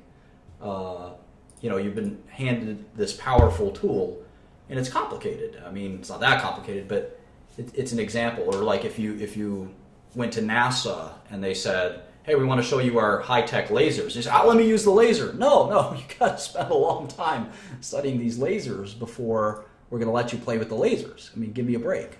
And that's sort of, people want to just jump in and have fun with it, but that's not the way investing works. Hey, Martin. So the way I'm saying this is enterprise value is the sum of claimants, sort of, against the company? A little bit, yeah. You have to think of it as it's the total amount of money it would take to buy the company. That's kind of the way you look at it. Because the shares make sense, right? Like if you buy all the shares of a company, you own the company, basically, right? But then you have to look at the balance sheet, because if you've bought a bunch of cash, that cash just goes back into your pocket, right? So if I spent $50 million, let's say, buying a drug company, and I know that the company has $25 million in their bank, I really only spent $25 million, right? Because I'm buying the drug company. I don't buy. I spend $25 million to buy $25 million, that doesn't make a difference really. if I spend $50 million to buy $25 million in cash plus a drug company, I'm really net I'm spending $25 million to buy that drug company. There's actually a very good way I used to use to explain it. Let me go on to. This is actually a great way. Emmanuel, I hear some feedback and also from Mike, so I'm just going to close off the. I'm going to close it off for a second, and let's go to the YouTube. And this is actually a really good way. This is, I think, the best way to kind of think about it. So, let's say I want to buy this company, Coca-Cola. You think of it as a box. This is Coca-Cola. And I know that to buy every share, all 4.3 billion shares at $40, I got to spend $187 billion. And I get to buy the box. The box is everything in Coca-Cola. Now the interesting thing is inside the box, there is some cash. Let's say there's how much cash is there? $35 billion of cash. So you're not really buying Coca-Cola for $187 billion. You're kind of buying it for $152 billion. Because once you buy it for $187 billion, you gotta realize that the cash that you bought, you can just use that to offset the cash that you paid. So you're really buying the rest, and I'll color the rest in purple. The company is worth $152 billion, if that makes sense. And it's the company value of $152 billion plus the cash value of $35 billion that equals the market cap of $187 billion. I think this makes it a little more clear. You can't dispute the value of the $35 billion in cash. The $35 billion in cash is worth $35 billion, period, the end, because it's cash. $35 billion is worth exactly $35 billion. There's no way it could be worth anything other than $35 billion.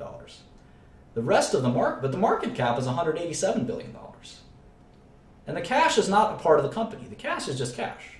You can take this cash out, and you're left with the company, and the company is worth $152 billion. I hope that makes a little bit more sense to sort of how to think about enterprise value. So let's look at the Coke one more time. It's a $187 billion box, is what it is. And they have, we know, $35 billion in cash. And when you buy Coca-Cola, you get that $35 billion, but you also get, it's a little bit bigger box, $44 billion of debt. So inside this box of Coca-Cola,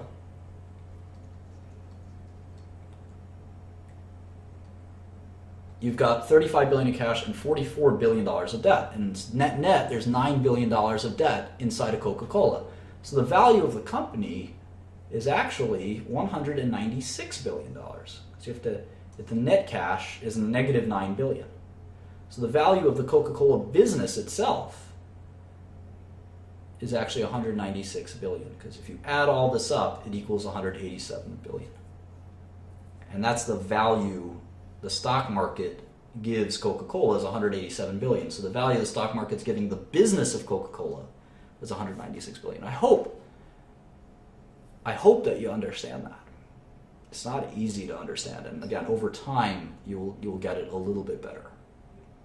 Sometimes it could take you quite a lot of time to understand this, and that's sort of normal. Anyway, let's go back to questions if that's conducive to this, and then we'll start to get more and more into the balance sheet.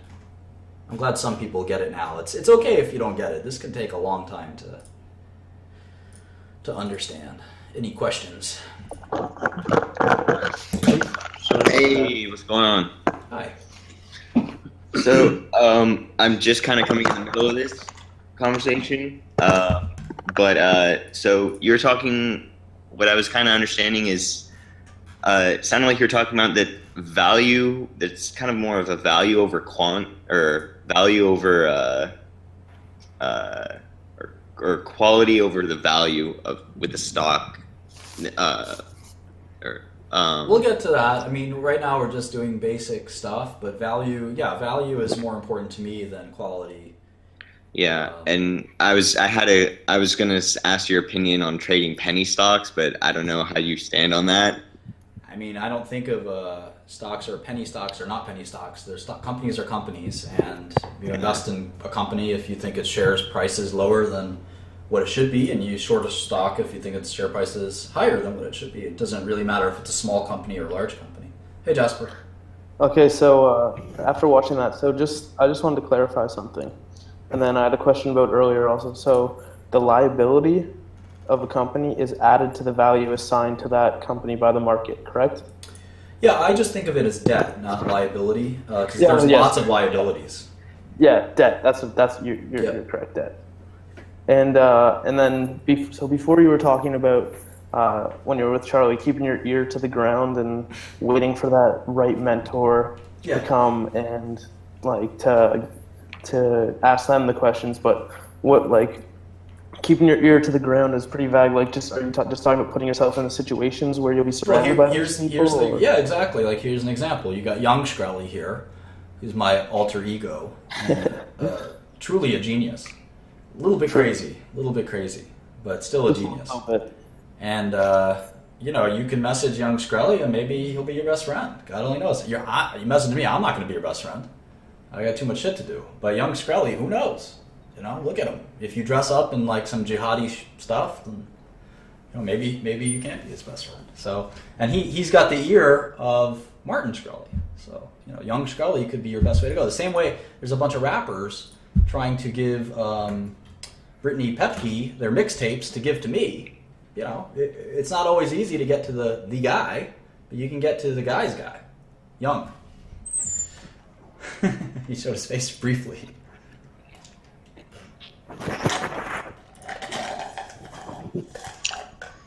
Hey.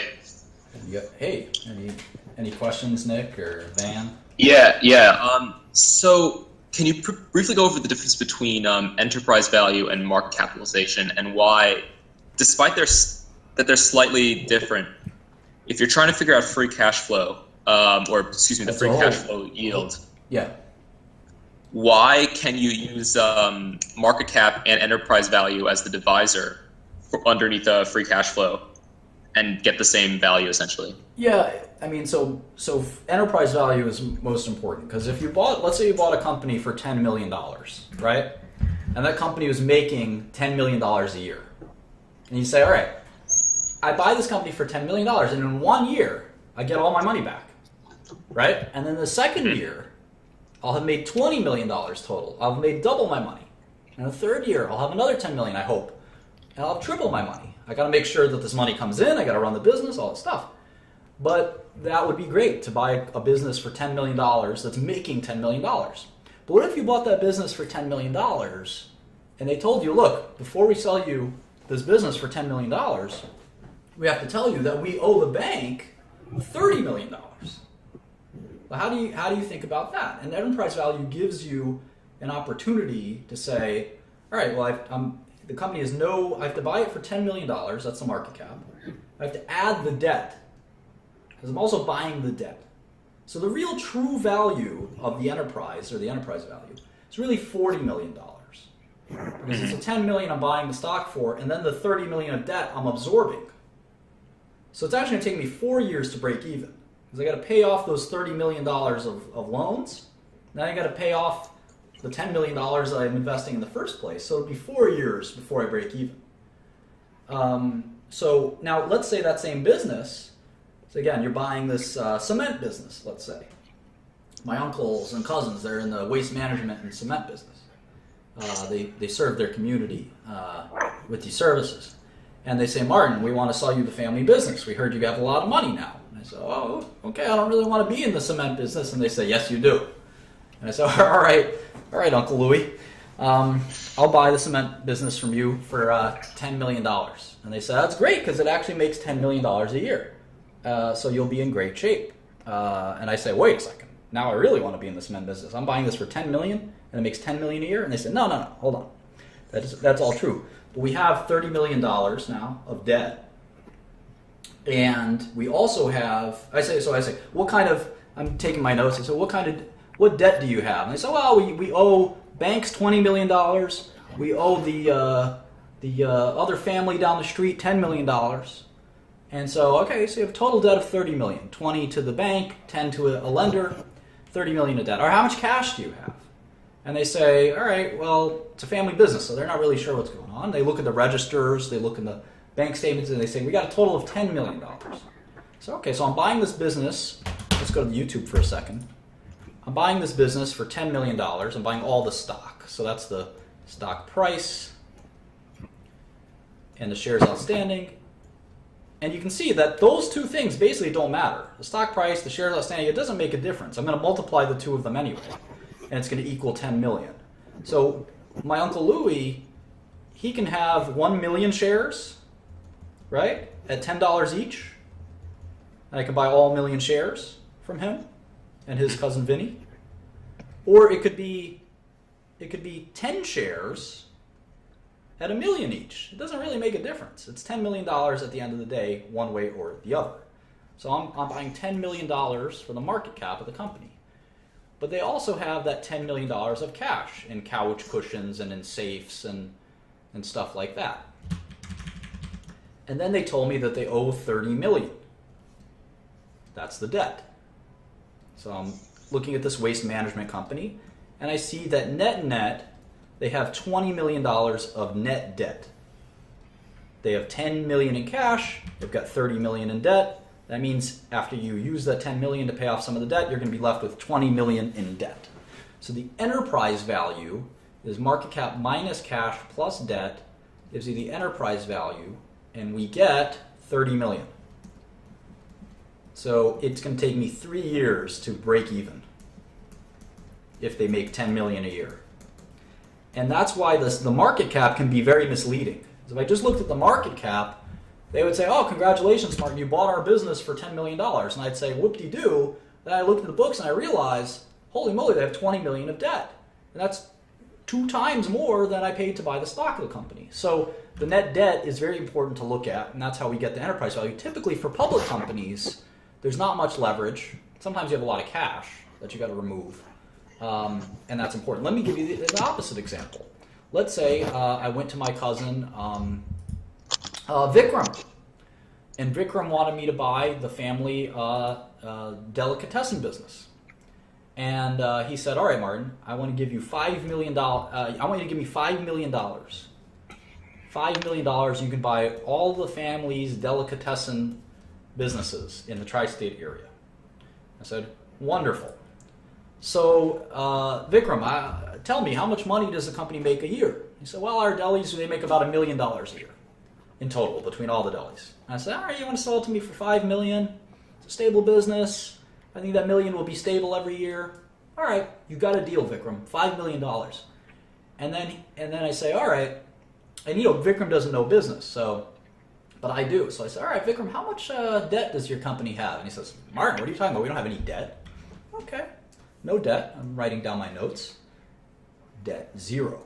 Okay, how much cash does do your delis have? So, last time, let me get back to it. I haven't counted in a while. And I said, well, we still have a deal, right? It's $5 million, and I get all of the assets, the cash, the debt, the inventories, the accounts receivable, everything is mine. And I say, and he says, yes, that's the deal. $5 million, you get all my business. And I look into and he comes back to me tomorrow and he says, Martin, I just added it all up, and I know we signed the agreement that says I get everything, but there's $3 million of cash in all my accounts. And I said, well, that sounds great, Vikram. I basically just bought all of your delis for $2 million, right? Because the $3 million in cash, I just sort of take out. I'm buying your delis for $2 million, if that makes sense. Okay. So that's sort of the way enterprise value works. You have to strip out the financial aspect of the company from the operational aspect of the company. And in this case, cash minus debt, there's $3 million of net cash. Unlike my Uncle Louis' waste management business, where there was $20 million in net debt, here there's $3 million in net cash. So anyway, the enterprise value is important because, like he said, it was making $1 million a year, this deli business. It's a $2 million enterprise value. That means I'm going to make all my money back in 2 years, which is a really remarkable thing. When you buy stocks in the stock market, it's about a 15-year payback, which seems a little crazy.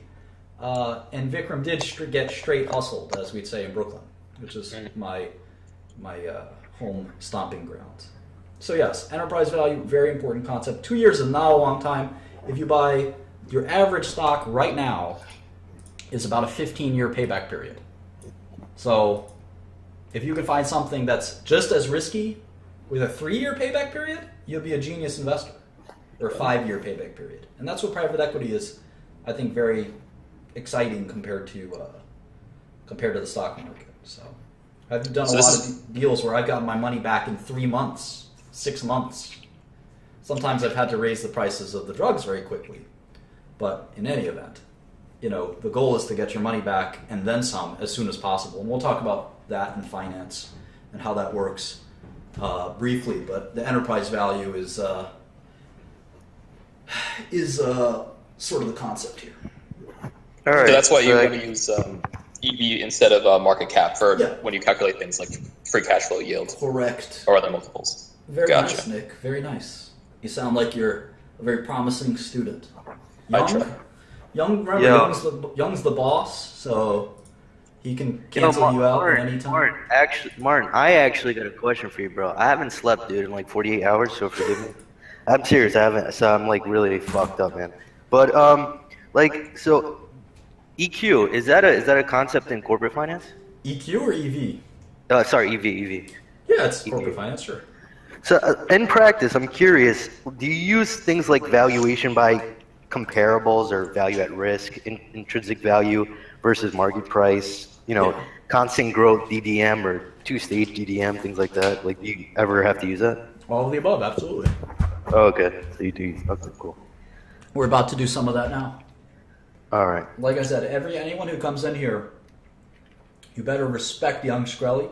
He's your boss. He's your idol. He's your mentor. Don't say anything bad to him, or let's just say you'll see what happens. It's not a pretty sight. Van, what's up? I think your mic's off, so you got to come back when it is on. Who else has a question before we go to the next topic? Celine Dijon. That's a funny name.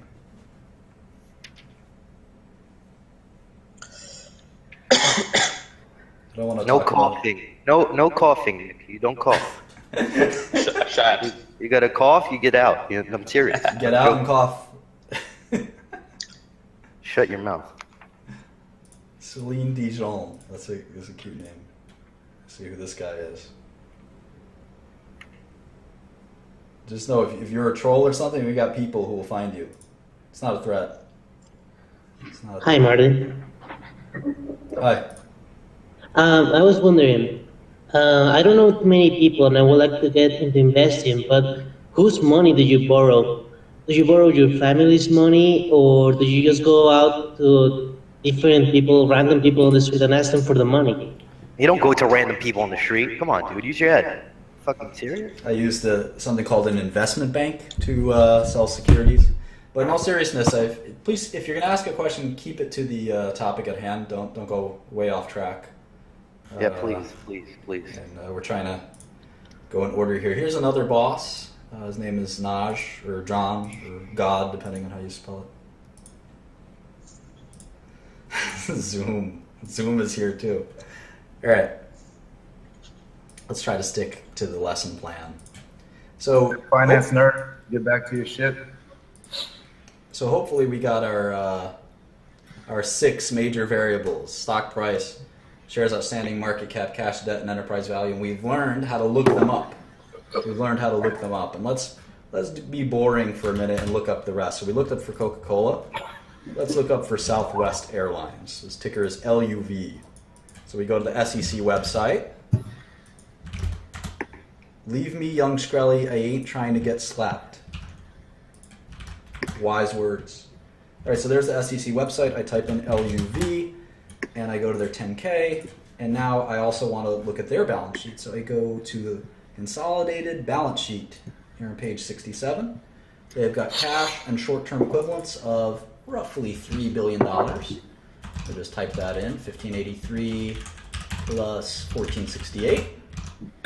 And let's see if they have any other cash. It doesn't look like it, but I just noticed in the corner of my eye, they have $20 billion of quote-unquote flight equipment, which I think is planes. That's pretty interesting. They spent $20 billion on planes. Those are technically assets, right? You buy Southwest, you get the planes, you could sell the planes. Just saying. Think about that. Put it in the back of your head. All right, so that's it for cash, $3 billion in cash. How about debt? All right, here's $600 million in debt. Here's another $2.5 billion in debt. So they basically have the same amount of debt as they have cash. And we would like to refer to this concept of debt and cash and how much you should have of each. We like to call that leverage. Leverage. You may have heard over time that leverage is bad. Too much leverage is bad. It's true that you could go to Goldman Sachs or JP Morgan tomorrow if you're Southwest Airlines. You could probably borrow $10 billion. But is that a good idea? I don't know. You borrow all that money, what are you going to do with it? Maybe you're going to buy American Airlines. Maybe you're going to buy JetBlue. But what happens when you have to pay that money back? It could be painful if there's a downturn in the industry. Maybe oil prices go up. Maybe there's a hyperloop that makes airplanes irrelevant. I don't think that's going to happen. Or autonomous driving. More people take autonomous cars instead of flights. You never know what will happen, and then if you're caught with all that debt, you can go bankrupt. Whereas you can't go bankrupt if you don't have debt. So how much leverage to use? A lot of people will talk about how much one should use and what that looks like in a minute. But that's how we calculate it for Southwest, and practice makes perfect. So let's go to Chipotle, which I believe is the correct pronunciation. And that stock ticker is CMG. It stands for Chipotle Mexican Grill. I'm going to go to 10K and hit the financial statements, and here is the balance sheet. Looks like there's $248 million in cash. You son of a bitch. And $622 million in long-term investments. Any other cash-like assets here? There's investments, $415. And there we go. So it's about $1 billion in cash. How about debt? Look at that. I don't see any debt. They have no debt. Chipotle has zero debt. They should probably get some. In fact, because they're suffering from their E. coli crisis. Hello? Chipotle? Chipotle. So Chipotle. So because there's Naj, don't correct Martin, or else I behead you. Don't correct me. You can't correct Martin, okay? You're not even capable of doing so. Anybody could get it, dog. The Chipotle inside joke is a good one, I'll tell you someday. Typically when you have a profitable big company, you want debt. You want debt because it'll grow your business. You can use that debt to make strategic investments. You can buy out another company. You can buy back your company's stock price, your stock, if your stock price you think is too low, which after their E. coli scare, maybe they felt we can use our you don't want too much debt because if something goes wrong and you can't service your debt the same way, all right, we'll make that joke. If you can't service your debt, then your debt holders will take over your business. So it's a pretty complicated concept. We'll get more and more into it, but it's fun to kind of look at these companies and kind of examine their debt and cash profiles. You see Coca-Cola has a little bit of debt. You see that Southwest Airlines kind of runs their business neutral. They have just as much cash as debt. Chipotle is the opposite. They have much more cash than debt. In fact, they have no debt, which is surprising. Some managers like no debt. I'll give you an interesting story. In Japan, the Japanese went ham. I don't know if you guys know what that phrase means, but they went crazy, if you will, on debt. They borrowed so much money. They borrowed so much money from lenders that they had this terrible situation in Japan where a lot of companies went bankrupt in the 80s. Ever since then, Japanese companies have refused to borrow money. So all Japanese companies, if you look at their balance sheets, all you'll see is huge amount of cash and no debt. They're very conservative and very scared now. That's because they make stimulus packages that make their economy look like it's moving when it isn't. Well, at the company level, they if you look at any company like a Toyota or a Nintendo or a drug company, there's a refusal to borrow money. it's a very unusual thing. They just don't want to borrow money because the last time it happened, they had their economy faltered, and then all the companies were left having to pay off their debt, and were unable to do so in many cases. So you can read about that sometime. Hi, Yashu. What's up, Martin? How's it going? Any questions on any of this stuff? Well, I mean, do you really care for a company that has no debt versus a little bit of debt and leveraging themselves? Like, which one do you care for more? Oh, it's not like I care. We haven't even touched the subject of what we like or dislike. I think we're just examining, right? And it's interesting to see what the CEOs of these companies decide to do, right?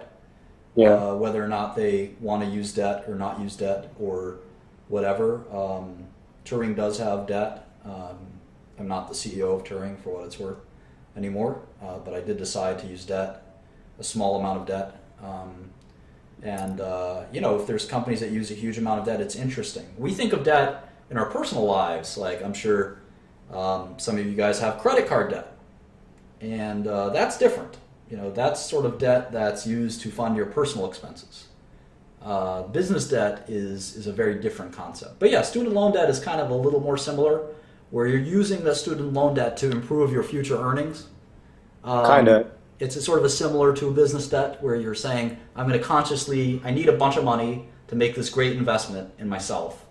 And typically it's not a good investment for what it's worth. But I'm going to borrow $200,000 to get a college degree to increase my earnings potential 10 years, 20 years from now. Look, if it's for Harvard, I would say for sure. If it's an Ivy League school, I would borrow any amount of money almost to do it. But I wouldn't borrow $200,000 to go to Penn State or go to Baruch College or something like that. And that's why there's good value in city universities, in my opinion. How much did you pay when you went to college? I went to school for free. Oh, did you? Were you on a scholarship? No. Somebody likes to say. Baruch costs like $2,000 or $3,000 a semester. Costs nothing.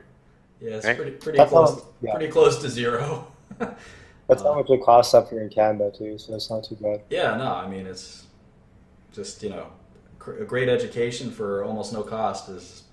And this is where you learned it all, right, Martin? That's where you learned it all. Well, some of this I knew already for sure. I had professors in school give me their resumes. That was a lot of fun. Anyway, let's go back to this balance sheet stuff. So let's go to that was Chipotle. Let's go to JetBlue. I bet JetBlue has a bunch of debt. Most of these airline companies have a bunch of debt. Southwest doesn't. That's interesting. So anyway, let's go to JetBlue, JBLU, balance sheet, 318 in cash, 558 in investment securities. Now, you might say, Martin, I don't understand why you think investment securities are cash. It's not what it looks like. Oftentimes, these investment securities are just like treasury bonds, which are very, very, very similar to cash.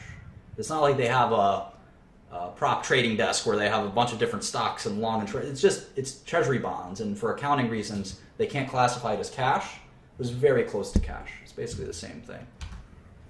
That's why I like to include it. 318 plus 558, that's $800 million in cash roughly.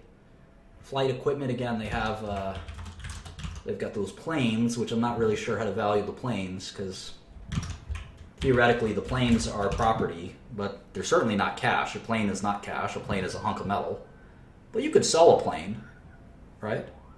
So it's kind of an interesting asset. Now, if you sell the planes, you don't have any business anymore.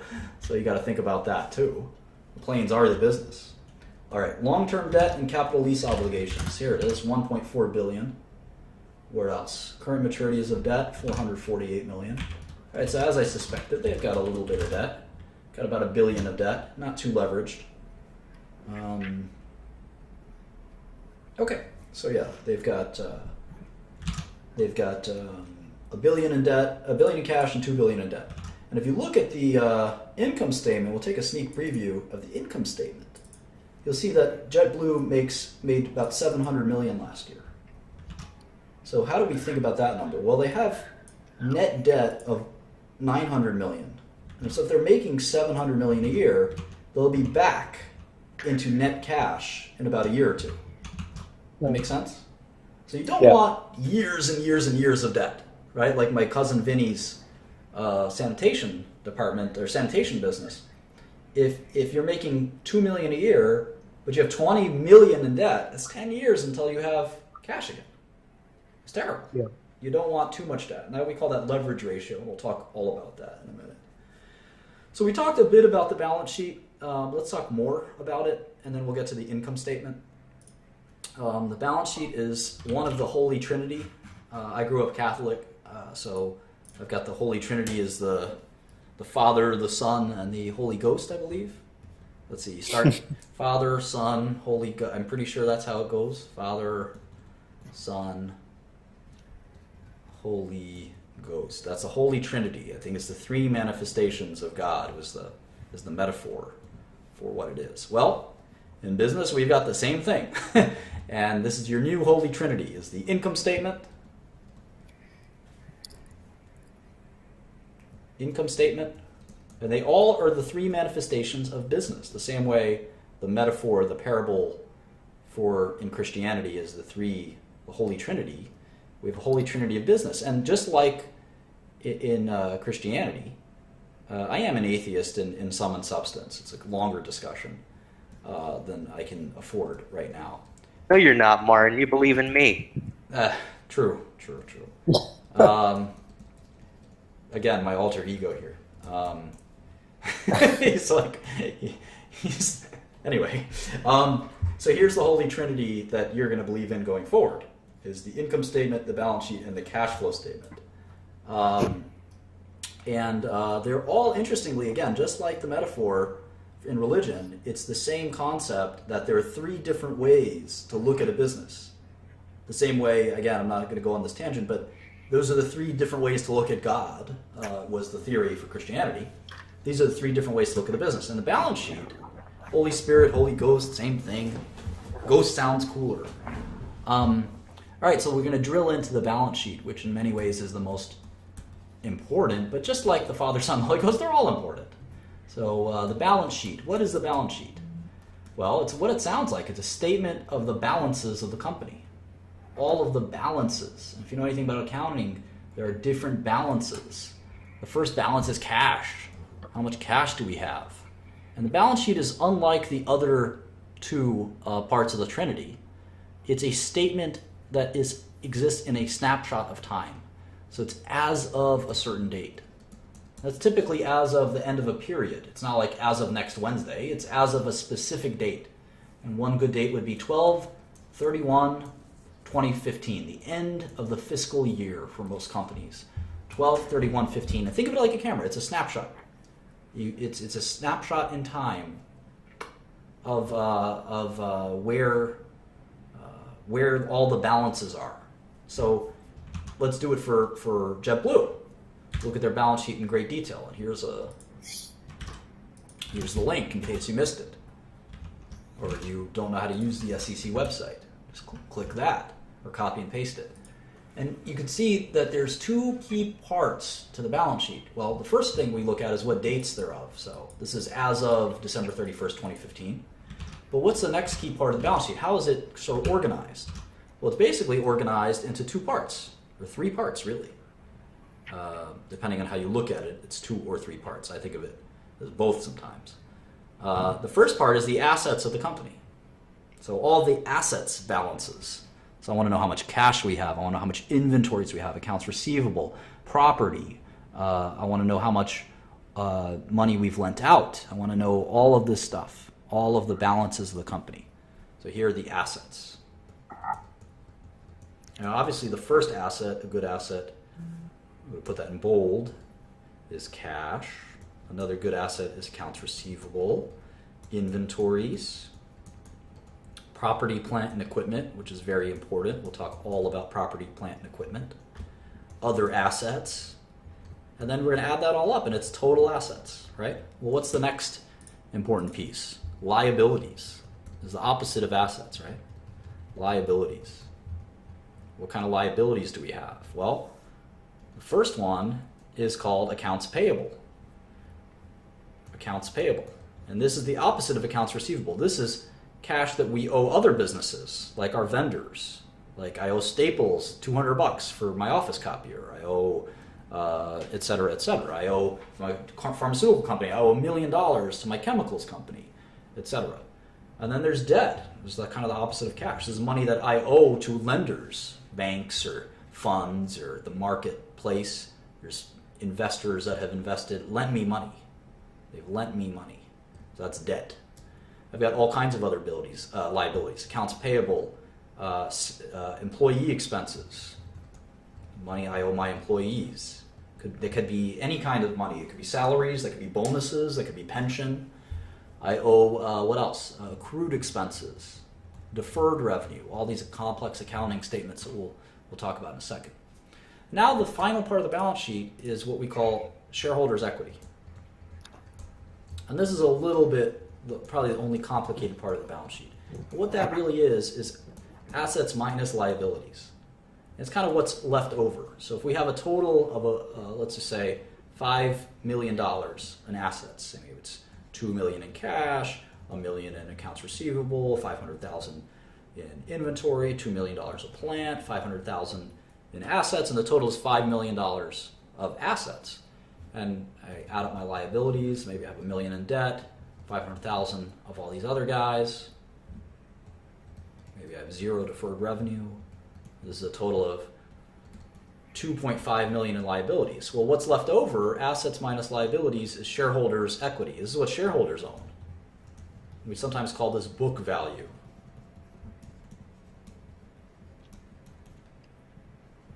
So assets minus liabilities equals shareholders' equity.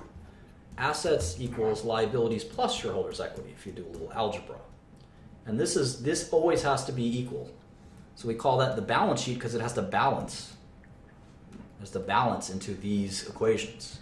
And by definition, shareholders' equity is assets minus liabilities, so it's pretty easy to balance it. But if you learn the nitty-gritty of a balance sheet in an accounting class, you'll see it's a little more complicated than that. You'll enjoy that, I think, because it all adds up and makes sense in the end, which is really important.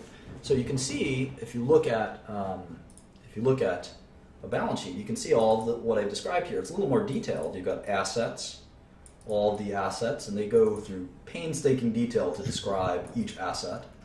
You've got the liabilities, and then you've got the shareholders' equity or stockholders' equity. And it all adds up and balances. So that's kind of a preview of the balance sheet. We'll be getting more and more into balance sheets over time. How about the income statement? This is the second part of the Holy Trinity. This is more exciting, I think. This is kind of what you think about when you think about a business. And an income statement is not a snapshot in time. It's a period of time. It could be any period you want. It could be a year, it could be a quarter, but it doesn't make sense to make an income statement for a week of business or a month of business, usually. We want to do them by quarters. And in other countries, actually, they do different things. They have income statements for half of the year. In Switzerland, in fact, they don't ever report quarterly earnings. In fact, in a lot of Europe, they don't do quarterly earnings. They only do annual. IFRS is half years. So every country is different. No one does it faster than quarters, though. Maybe one day there'll be monthly income statements. Anyway, income statement will look something like this. It'll start with the revenue for that period. Revenue, sometimes we'll call that sales, and sometimes in some foreign countries we call that turnover. Turnover, like an Apple turnover. So for 2015, you can pick any business. We're going to pick JetBlue. You can see that their sales were $6.4 billion. $6.4 billion. And that was basically money that they get from passengers who pay for their tickets for their airplane flights. The next element is the general element of income statement is revenue, costs, and what's left over we call profits or income. And the income statement is devoted to going through those costs in great detail. There's no such thing as an income statement that just has the word costs in it. Revenue, cost, profit. That's the basic idea of an income statement. And we go through the costs in better detail than that. We usually say, here's our R&D expense, here's our general and administrative expense, here's our advertising and promotion expense, et cetera, et cetera. So let's see what they do for JetBlue. They've got their aircraft fuel expense of $1.3 billion, 1348. 1348. That's a lot of money, and that makes sense. Their biggest expense for their company is their fuel costs. What's next? What's next? Salaries, wages, and benefits. I guess those pilots and the people who check your bags and the stewardesses and all those things, that's expensive too. The flight attendants, I guess. In fact, that's just as much, in fact, slightly more than the fuel costs. So right there, you have $6 billion from the ticket sales. They already have 2.9 or 3 billion going out the door just on fuel and salaries. Then you got landing fees, you've got maintenance, you've got other expenses, and at the end of the day, you have a total of 5.2 billion in costs. And this is what we would call I would say it's a low-ish margin business. 6 billion in revenue, 5 billion in costs.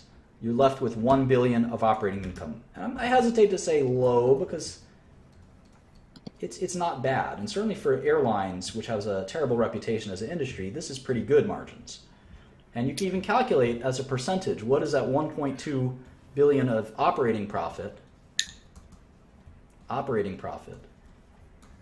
What is that margin percentage? And you can just do 1.2 over 6.4. It's 19%. That's actually not terrible. You'll see as we get to pharmaceuticals or other kinds of businesses like Coca-Cola, you can have operating margins of 30, 40, 50, 60, 70%. In fact, there are some businesses that have operating profit of 100%. Those are royalty businesses where they just collect a royalty check. The young Shkreli collecting checks all the time doesn't cost him a penny. For instance, we know this. They got royalties just on his voice, just on his likeness. Fact. So anyway, that's a brief preview of the income statement and the balance sheet. The cash flow statement's pretty complicated. We'll go into those some more. And then we have to learn all these things as a framework for understanding the operations of a business. We're on page 7 of my kind of PowerPoint, and there's going to be more and more, setting up to understand the value of a company. This is the alphabet that we're going to use: income statements, balance sheets, cash flow statements. We're going to learn about how to use these. They have their own language, revenue recognition, accounting principles, FASB, all the stuff that will make your head spin. And then we're going to try to forecast cash flows, and we're going to value those cash flows, and we're going to compare them to market prices. We'll do all this in kind of lesson 2. This has sort of been a background and introduction to finance and investing. It hasn't been that comprehensive. We'll definitely be doing lesson 2 soon. Let's see if we have any last questions from anyone before we close this off. I might do lesson 2 later. I'm kind of tired right now. No questions? What do you look in for property, plant, and equipment? Because a lot of it could be like liquid or not liquid. So how do you look more into that? We'll talk about it. I mean, at the end of the day, right now we're just worried about understanding what it is, right? What is property, plant, and equipment? We haven't even discussed that yet. So we'll define that in the next lesson on balance sheet stuff. Items on the balance sheet. We'll talk about deferred revenue. We'll talk about what exactly is accounts receivable. How do we charge off bad debts in accounts receivable?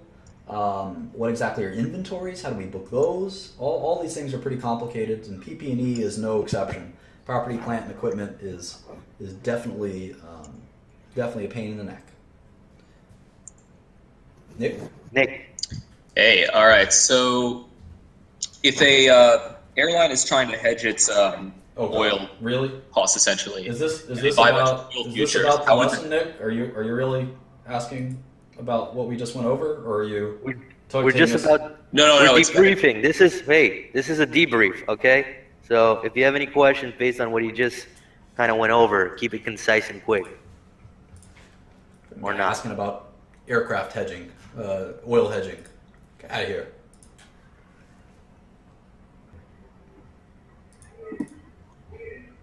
Hello. Any questions, comments? Oh, it's okay, Mike. Martin. Yes. So you got in the balance sheet, and I just want to ask you, what's your like? How do you evaluate properly the return on capital employed? What? The return on capital employed, ROC. Yeah, we're not there yet. We'll do that in the next few lessons. Oh, okay. We haven't barely Cool. even touched the balance sheet. All right. Oh, okay, then. Thanks a lot. It doesn't help anyone who's watching this lesson and beginning the very, very beginnings of learning what a balance sheet and income statement is to ask complicated questions. So Yeah, because by the time you even get there, I mean, won't even have a clue. yeah, I don't want people to be lost. I want people to absorb this and sort of gain some knowledge. Hey, Rashawn. Your mic. Mic's off. Last questions. Hello. Hi. Okay. Are you guys there? Okay, what's your question? Oh no, I was gonna say we covered the balance sheet, income statement, briefly covered statement of cash flow. Can you still hear me? Ooh. Can't hear you too well. Yeah. It's best to learn the cash flow statement after you learn the income statement and balance sheet, I think. Yeah. So we'll get to it in the order that I prescribe. I was wondering in terms of debt, when on value in good debt versus bad debt. Yep. We'll get to accounts receivable and the difference between, there's two different kinds of debt. There's accounts receivable. You've got your good customers who you think are going to pay, and then you've got doubtful accounts, like my friend Maurice, who never pays his debts. So Coca-Cola and Chipotle are great examples because they're well known, but I'd be interested in seeing biotech. We'll do that. We'll definitely do that. Yeah. And if you all stick around for the stream, once the lesson's over, I might start doing some biotech stocks on demand. Right now, I want to log in a nice 2-hour stream where we kind of learn something. I save it. You can just kind of look back on it as an intro to finance. So I know there's been some people watching this whole thing here. So if you have any questions, don't be shy. Feel free to ask Martin. That's kind of why he did this whole thing. Let's get some real questions on the material, please. You never know. You may have a question that somebody else has, Exactly. and you may be doing everyone a good service. Otto? Hello, can you hear me? Yes. You mentioned how no debt was a worrying indicator. I want to know, you also mentioned buybacks. I want to know if you think buybacks are a worrying indicator, because that would also signal that there are no main projects being undertaken. Yeah, great questions, obviously. I don't know that not having debt is worrying. I will tell you that at my companies, we have so many ideas on how to create shareholder value all the time that, we're always, no matter how much capital we can raise, we always have need for more capital because there's so many great investment opportunities. And when I see a company just sitting there collecting cash, I'm just like, well, what are you guys doing, And if you don't have any ideas, take that cash and give it back to us. Do a special dividend, a buyback, something. So it's kind of weird to see companies accumulate cash.